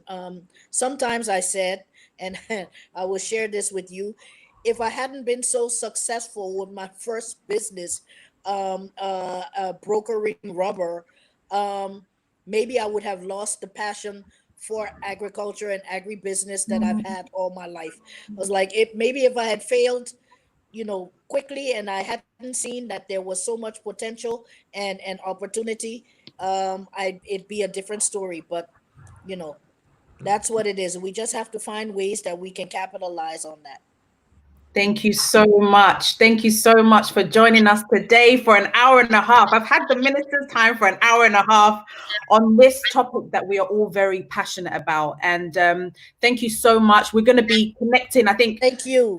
the people on the speakers here really want to connect with you. I know that Fertis does, and Michael and Davis, everybody, and see how, you know, that we're not all just doing our own things in our own little country, but how we can come together as, you know, as Africans and, you know, make our industry great and strong.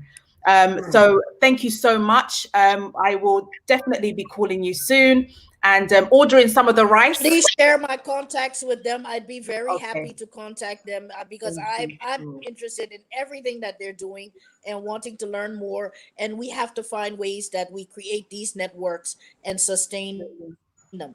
So thank you so much. Thank you, everybody. Thank you so much. All right. Bye-bye. Bye-bye. Bye. Awesome. Okay, let's see if we got the minister. I think she's still on. Yeah, so something. Yeah, I want to add something, especially to the group. And the great part about this is what we are looking at today. We have, you know, in our midst, the African diaspora, you from London, myself from the United States, Furnish from the United States, my brothers right here, and my brothers from Ghana. We have to collectively put ourselves together because the reality is that we have a lot that we can do. You have a wealth of information right here on this platform. Furnish with his you know, information and things that he's done. Davies in reference to mango and my other brother, you know, that deals with tomatoes, and me and pineapple and rice. But what I would like to do is like try to put forth a platform as the African diaspora in Africa are trying to produce you know, these particular items that are needed in the United States. Then we as the African Americans can put forth a platform where we can accept, you know, these particular types of items and grow ourselves. Because if you look at these big companies like Dole, Del Monte, Chiquita, this is what they do. I mean, you know, they have these organizations, and we've been able to put together, you know, these other types of, you know, programs that we've done in the past. And so this is something that is definitely needed. I know Davis very well, again, you know, Fern is very well. I hadn't had an opportunity to meet the other brother up in the right-hand corner, but the reality is that this is something that we need to do overall because it's what's needed. And now, again, as the minister was talking about, this is our time to really collectively put ourselves together, put a think tank down and try to come up with a strategic plan. Me and Davies have been working on a few things. I've had, you know, the privilege to have a few things collectively, you know, signed with Davies, and you know the things that we can do, you know, overall. Mango is a staple here in the United States as well as pineapple. But the issue is that mango is pretty much not allowed in the United States as the import because of this fruit fly issue. However, but there's ways to, you know, collectively get around that. But at the same time, you know, the mango in Ghana is the best mango in the world. It's the Kent mango. It's the one that's really, you know, sweet and doesn't have the stringy taste to it. It has a stringy and it's really smooth. And that mango needs to be imported into the United States. And, you know, Kenya has done some things in the past to collectively get past those barriers. And what we need to do collectively overall is to work together to try to get past some of the, you know, USDA issues in order to, you know, collectively bring, you know, this type of product into the United States. Because again, when I'm bringing the pineapple, that pineapple basically is a pineapple that's nowhere in the world. The sugarloaf is one of a kind. There's about 2,000 different species of pineapples in the world, and that sugarloaf pineapple down in the Cape Coast area is considered an exotic fruit, and also the mango that Davey has will be considered an exotic fruit as well. So with that being said, I won't keep long, but I think collectively this is a platform that we can do some things. We got a lot of people in the United States. A good colleague of mine, Latoya. You know, I mean, we have the opportunity. Sonia, who's been a part of the University of Penn, who's actually on with us right now. You know, we do have a synergy. So.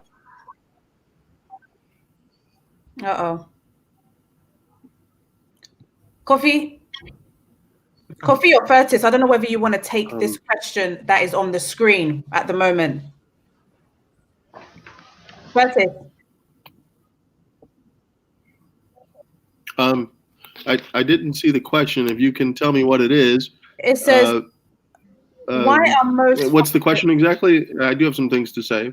Yeah, why are most farmers in rural Africa lack the recent up-to-date information on how to grow food resourcefully?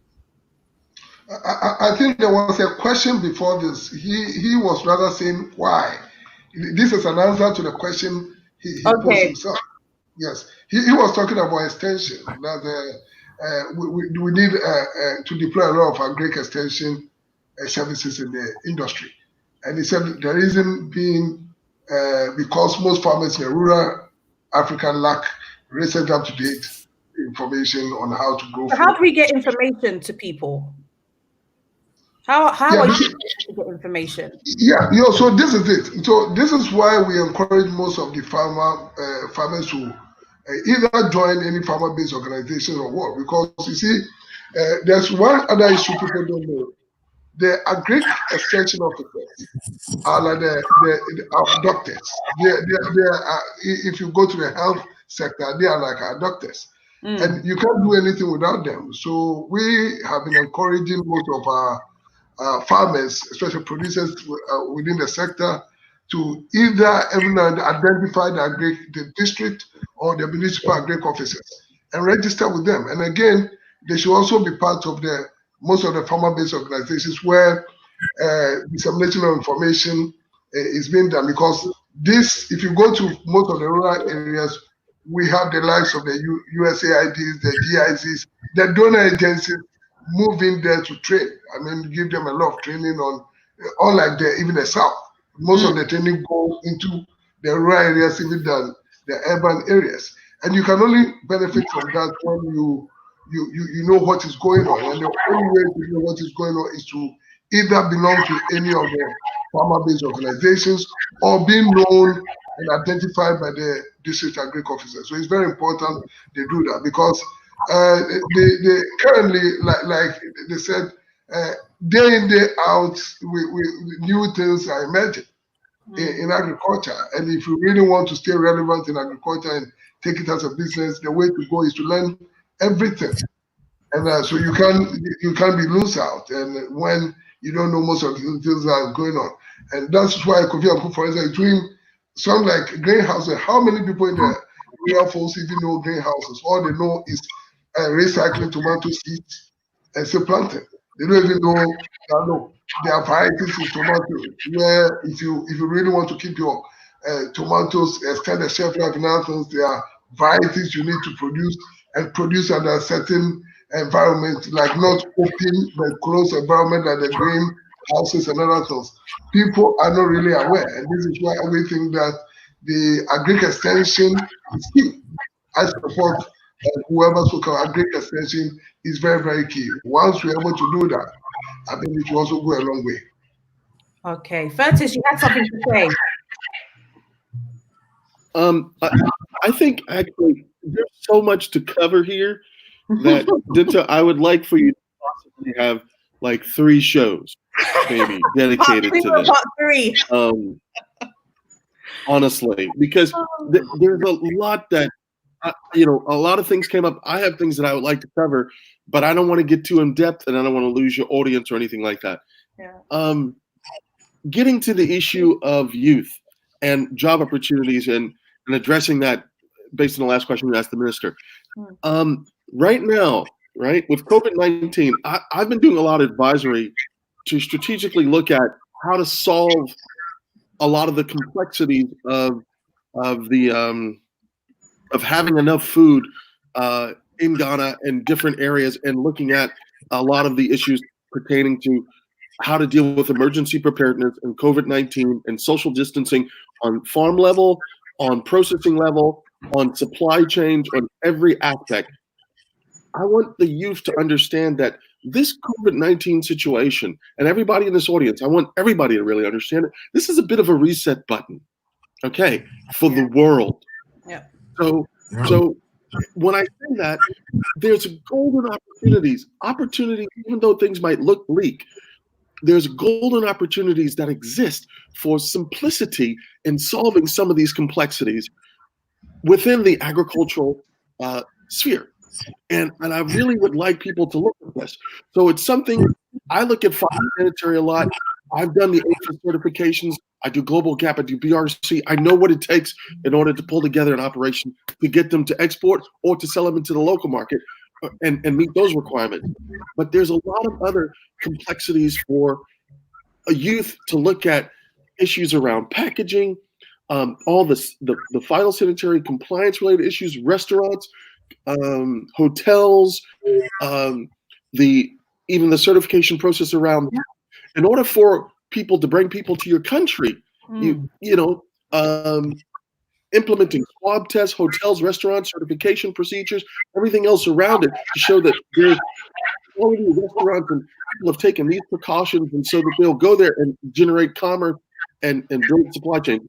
I can't express enough all the opportunities for looking at social distancing and now the new application within a COVID-19 world and what we face. Yeah. So I'm not going to unpack that fully, but I wanted to express that. Now, with regard to food and cash crops and the opportunity for food crops, the opportunity for cash crops, sure, a lot of people are saying, okay, let's pull back, first of all, given that supply chains are actually, the cost for air freight has gone up immensely.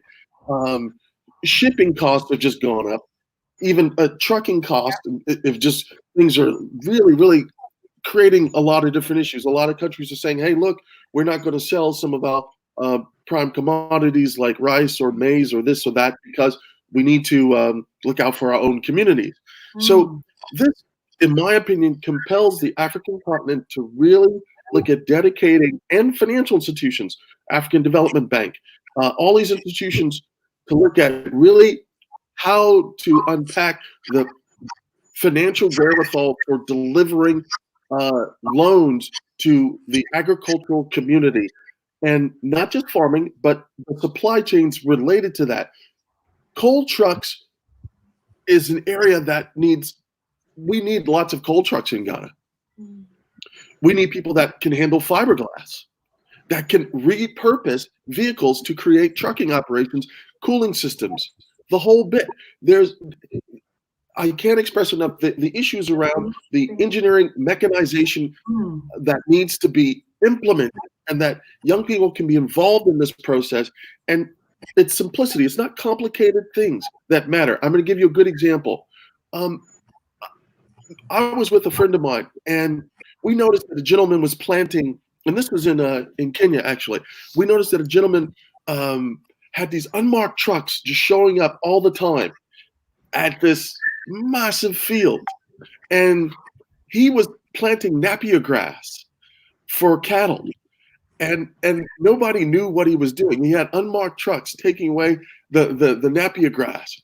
And he kept it unmarked because people were wondering, he was sitting pretty. He was charging something about roughly about 2 pounds for this per kg for this Napier grass, and he was making a killing, and the equivalent of 2 pounds, and nobody knew what he was doing. He was doing this for about 2 years, solidly, and planting at every plot you could possibly think of. And what happened was, we found out by asking him the question of what he was doing and watching closely what he was doing over time. And it's the simplicity of just planting something like that. So when the seasonality issues changed, and he had storage for his grass, everybody else didn't have Napier grass for their cattle. So he was able to make a killing by selling this grass actively. And it was just a simplistic methodology of meeting the demand and supply in that type of arrangement. These opportunities exist for young people in all sorts of different permutations in different ways. And that's my little example around that. Okay. And so I just wanted to cite that. Again, on the IT, there's different mechanization opportunities for youth that are really strong in IT. For monitoring systems, monitoring evaluation systems, information dissemination to educate people. And I think this is also a golden opportunity for a lot of people to educate them on know-how. Know-how I find to be the greatest caveat in all of this, showing people how to do things more effectively within the agricultural space, and simply, instead of having some of the back-breaking constraints that people face. And I have a small-scale industries digest that I'm going to be introducing with about 8 different organizations. And this will educate people on cottage industry development, small-scale industries, the how-to, the type of equipment, the type of planning, the type of systems that you should put in place, the corporate governance systems, everything around it, and the amount of money needed to do so in a small-scale way, so that people see that there are very creative ways in which to employ these types of things. So anyway, I just wanted to express that. No. And I'm hoping to have that out over the next roughly 6 weeks. Awesome. Kofi or Davis, do you have anything to say to that? Sure. I think one thing to keep in mind is that right now we're seeing that agriculture has now become a national security issue. That it's not just a question of who can give me, a kilo of rice at the best global price. That if you want farmers to be around when the tough times are here, you need to support them during the good times. So it's not simply a question of people getting into the sector, but it's how people consume and the choices that they make with their money. So I just keep that in mind. If you're not a farmer and you're just a consumer, that we need to support our local industries. So I think there's a branding component to that. There's a marketing component to that. There's a national orientation. This conversation has to happen. And there's a strength to our global Black diaspora. I mean, the fact that you've got, coming off the year of the return, and I keep coming back to this point, and I mentioned this with chocolate, it's literally a $60 billion industry. That's the size of the entire economy of Ghana. And West Africa controls the inputs. We produce the cocoa. Yeah. Right? Sugar does not grow in England.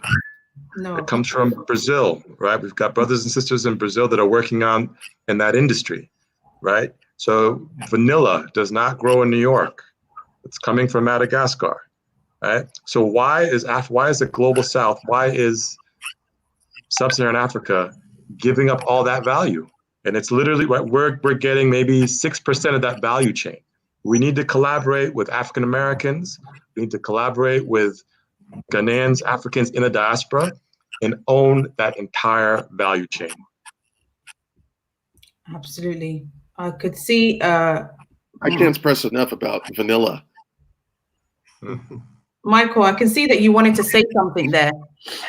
Yeah, definitely. I mean, Kofi is definitely right on the money, and I think that these type of platforms, and again, I can't express, how happy I am that we've been able to sit here and collaborate in reference to what is the next step and what's the next level. Kofi is absolutely right. I've always said, and I'll say something really big at this particular point in time. Davies had mentioned something in reference to financing. We have the financing. The financing is the food. Financing is the vanilla. It is the cocoa. It is the pineapple. It is the mango. But the reality is that some of the leaders, what they do is they go and cut deals and not really understand that, guess what? If the Chinese are going to come in and say, well, we're going to give X amount of money, there is no such thing as loaning us anything, or loaning Africa anything. You are getting you're getting some product. And that product basically has a cost to it. And it's no longer we talking about loans. That's not a loan. The fact of the matter is, guess what? You're taking product out. It costs for that product, and we ain't paying you nothing. The fact of the matter is because guess what?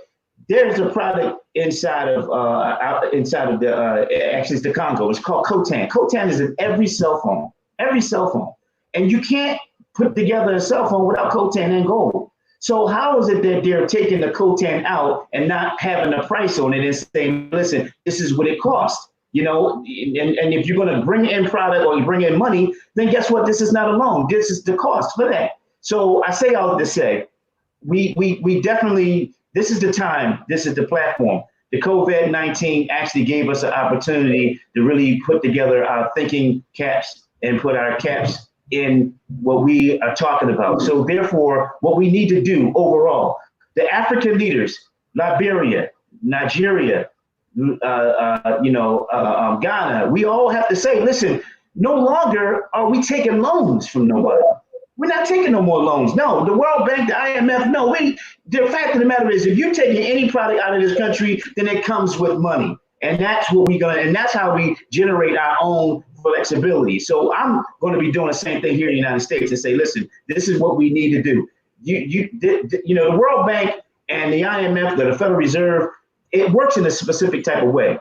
We really don't know actually how banking works and how do we help ourselves to get the funding sources, because that's the way the system is. And we have to have these platforms to be able to do these things. And I don't want to, go on and on, but the fact of the matter is this is our time, and this is really our time. I mean, if we don't take advantage of it, then we have nobody to blame but ourselves.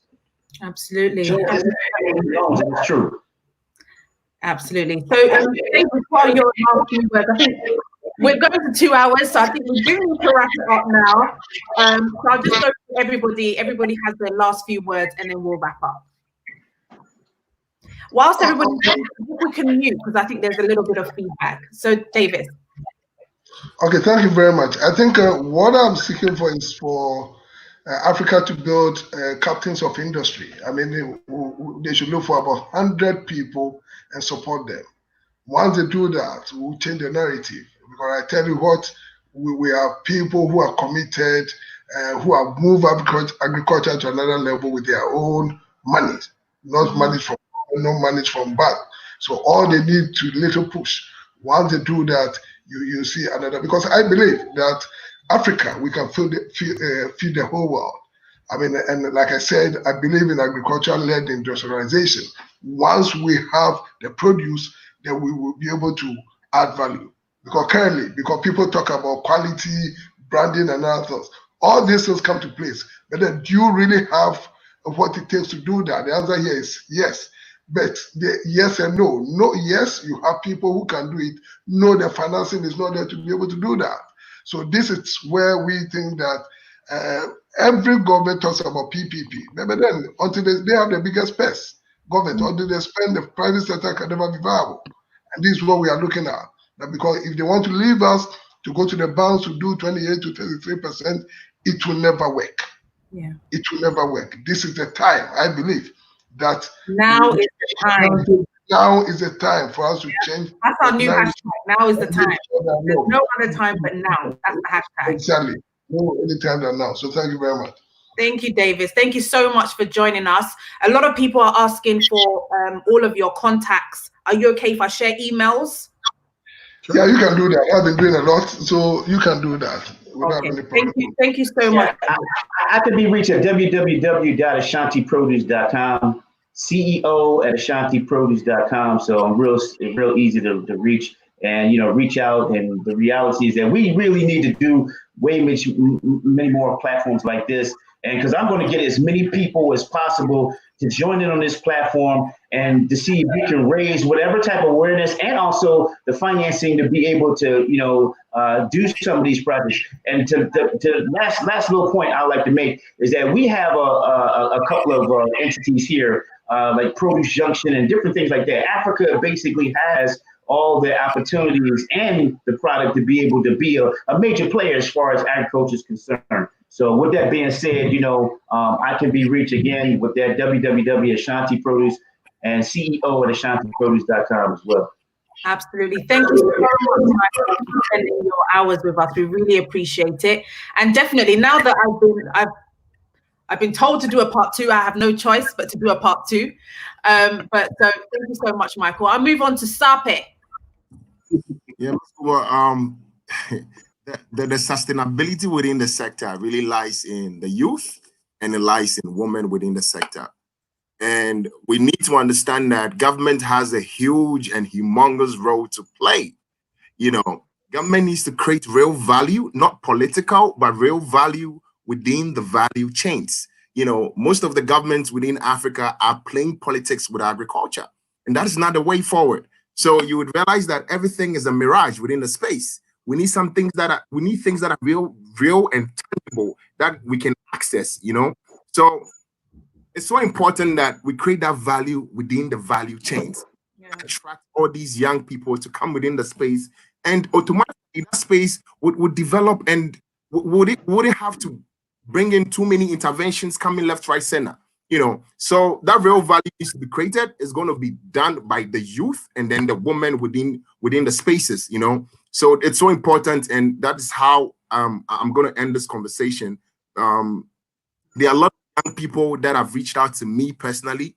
I've asked them, I've been able to sustain this over this period of time. Let's go, but my story. I could.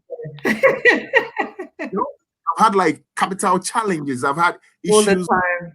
I have, now you have 800 acres of cassava land. Amen. Globally, 800 acres of cassava, coffee is nothing. If you look at the amount of cassava that is being produced in other jurisdictions, but that's true for me. And so I'm looking from somewhere. You can't just get, you have to start from somewhere.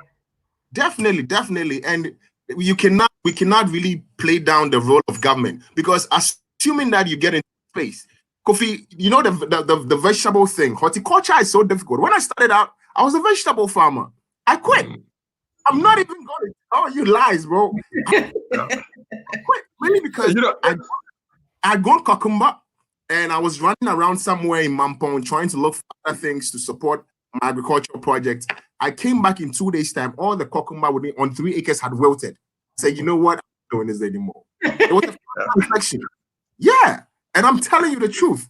So horticulture is so risky. That is why I ran away from that area. And kudos to you that you're still in there and doing what you're doing. Your comments on that whole life support thing, it's definitely that's what's happening within that space. So when you look at the government's interventions, you realize that an individual young person goes into that great space. They need to build capacity, technical capacity to do what they're doing. You're trying to promote agriculture, but if you don't have that technical know-how to sustain it, then you are lost at sea. So that government role is so important, building markets, sustaining those markets, and at the same time, creating channels for those markets to continue to exist. And I can go on and on and on about the different things that need to be done. But the bottom line is that if government does not do the tangible interventions, building core structures, structures like feeder roads, all these things need to play a very key role in trying to strengthen and sustaining the whole value chain and the agricultural ecosystem as a whole. It's not going to happen. We can make all the noise. If the government doesn't play that role, it's definitely not happening. Thank you so much, Sape. Banchi King, you are the king. Thank you so much. So I'll go next to Fertis. Fertis, you have a question here. Okay. Could it be worth the drive the top down? Well, it's 2 questions. One from could it be worth this drive coming top down, meaning our leaders begin to push the agricultural initiative in our countries, bringing more attention and incentive for youth? I think I know where you're going, Amanda, and thank you for your question.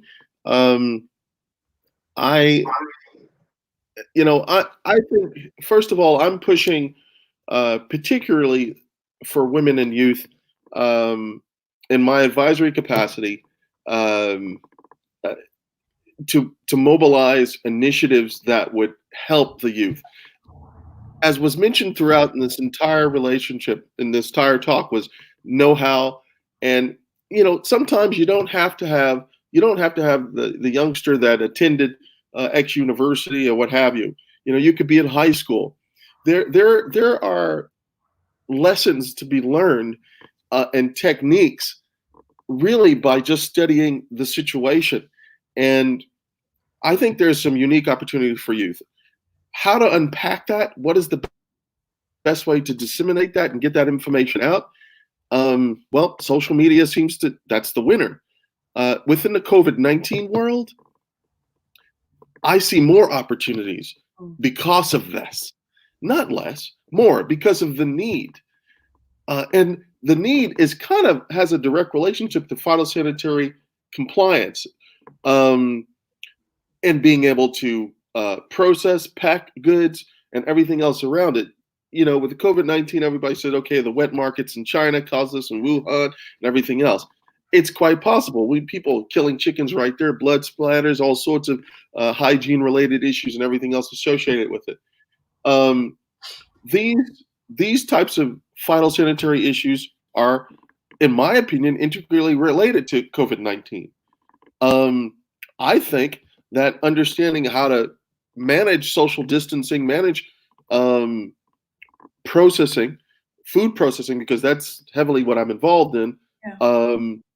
Understanding that and figuring out new interesting ways of managing that within value chains, within communities, with taking produce and processing it along the way is an interesting business proposition for a young entrepreneur that wants to do something new and inventive.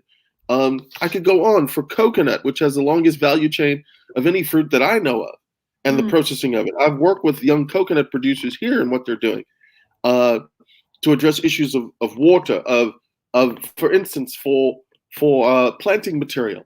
Coconut produces incredible cocoa peat is one of the best planting materials you could possibly have for the vegetable sector. So showing youth that there are unique opportunities in this area, even for composting, all the waste that takes place in restaurants around town, and pulling it together and creating a fertilizer, natural fertilizer. And there are some unique opportunities for the youth. So I'll park it there. How to get that information out? I think much of it's on the net. I think you can pull it from all sorts of different channels, but then there's specialized knowledge within that. And you need to understand that as well. Yeah. So I'll leave that there for the youth piece. Any now, other? Going on, just my last words. Sure. I just want to say, yes, Dinta, I really thank you for this platform.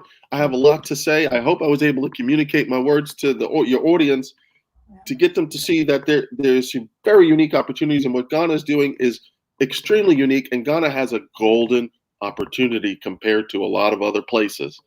And the world is looking for Africa for leadership. And we can really produce high quality products and make it very attractive for the rest of the world, but also just for the communities at large. And I'm very pleased to be a part of this. And I really challenge people to come together and work together in that respect. Because a lot of people don't know how to work together. Let's be honest. So for what it's worth, I'm really trying to see that happens, and I'm hoping that we can unpack this again in another show and really kind of break it down systematically so that people can't say, oh, well, it's just a talk shop or anything like that. I'm giving you a systematic framework in which to work from to show you how to actually produce. Okay. And that's the kind of thing that I do in my everyday life. Yeah. My email address is foodinnovationsafrica@gmail.com. Fantastic. Foodinnovationsafrica@gmail.com. I'm going to put all the contact details on here as well when we're finished. So thank you so much, Curtis. And because of you, we have a part 2 to do sometime next week or the week after. Thank you so much. My pleasure. Thank you. Thank you all. Kofi. Hey, what are your last words, and what do you think about the program, and what has been said? What's your conclusion? Well, I think there's a lot of issues that have been put on the table, but particularly for the work that you do in the diaspora, there's such a role in agriculture for the diaspora to play. And a comment that we kept coming back to was, well, there's a role for the government in terms of loans. But I think the thing that always strikes me is that you've got trillions of dollars in Europe and in America that are realizing zero interest rates, that the interest rates in Ghana are astronomical, which means that if you can find a business to invest in here, your returns, if you can manage your risk, can be far higher than if you were in Europe. Right, so that's an opportunity. We really need to connect the diaspora into the agriculture story, both in terms of developing markets, adding value. We can even process some Ghanaian agricultural exports abroad. You know, you guys who are watching this, who are sitting in New Jersey and in LA and Houston, those are some of the most valuable markets on the planet. You can find a way to add value to shea butter or to sun-dried tomatoes and package it, and you know what your market's looking for. There's value in that, and if you can bring in financing as equity into businesses, not just farms, but the entire value chain, I think there's huge opportunities for people of all ages. Absolutely. So thanks again, Denta, for highlighting this. Thank you. It's very, very, very important work. Thank you so much. So the time is now, right? Absolutely. The time is now. Thank you so much, Kofi. Thanks, Denta. All right. So my last person is Sunja. I'm so sorry. We've had, you know, the men on for too long, but you know, what are your last words and what would you like to share with the audience this evening? Yeah, well, thank you so much for asking for my final thoughts. This was an amazing conversation. I'm just really privileged and honored to be a part of it. Yeah. But I think really moving forward is taking our conversations and putting into action. And so I have been working with Michael Griffin, and I think, you know, I love what Kofi is saying because he gets it. Yeah. I love what Furtis is saying because he gets it too. So the African diaspora can play a major role in being this kind of middleman and figuring out how to get this investment in capital. Because when you look at it from the African side, the farmer side, the conversation is always about capital. And that's where it's always going to come down to in any project. It's always going to go to capital. And I think that we can make a really strong case as to how we can get that capital out of these European countries and out of America, and move it forward into the continent where it needs to go. So, you know, I'm really excited about just moving that part of it forward. And I think that will just open up Pandora's box for us. Absolutely. Absolutely. Thank you so much, Sonja, for joining us. I'll get your details and I'll share it on the platform as well, if you don't mind. A lot of people are asking. But yeah, the time is now, sis. Yes, the time is now. Well, we've come to the end of the show. It's been 2 hours and nearly 15 minutes, and I've had your attention for this period of time. And you know what? It seems that, look, we need to do something. And as I keep saying, the time is now. Let's do action. Less of the talking and action. Let's do something. Please leave your email address if you want us to contact you, if you want any more details from the speakers that spoke. Please, please, please, please. They are here to help you and to guide you as well. Please subscribe to the YouTube channel and like the Facebook page as well, so that, you know, when we're doing the next show, you're alerted and you're there. So next week, we'll have another conversation. Thursday nights is date night with me and you. Like, yeah. While we're still on the lockdown, we're going to be doing this every week. But please also stay tuned to the Goober Foundation event, which is happening online on Sunday, which is talking about autism, living with autism during COVID-19. We often tend to forget that, look, apart from what is happening with COVID-19 and everybody dying, there are families that are living with children with autism and other disabilities at this time. Usually they would have their children in schools, but now they're having to look after them full time. How are they coping? The conversation continues. As I said, guys, we in the diaspora, we have a part to play in every single conversation. Let's get together and let's do this together. Please, please, please, please, please, please share the word, share the links, and let's get the conversation going. Thank you all so much. And don't forget, tap, tap, send. If you haven't already downloaded the app and sent money to a friend in Ghana or wherever, somewhere in Africa, now is the time. If you use the promo code DENTA, my name, you get £5 extra on that transfer. So thank you all very much. Take care, stay safe, wear your mask, wash your hands, and social distancing is so important. The time is now. Now, let's action. Thank you. God bless and take care.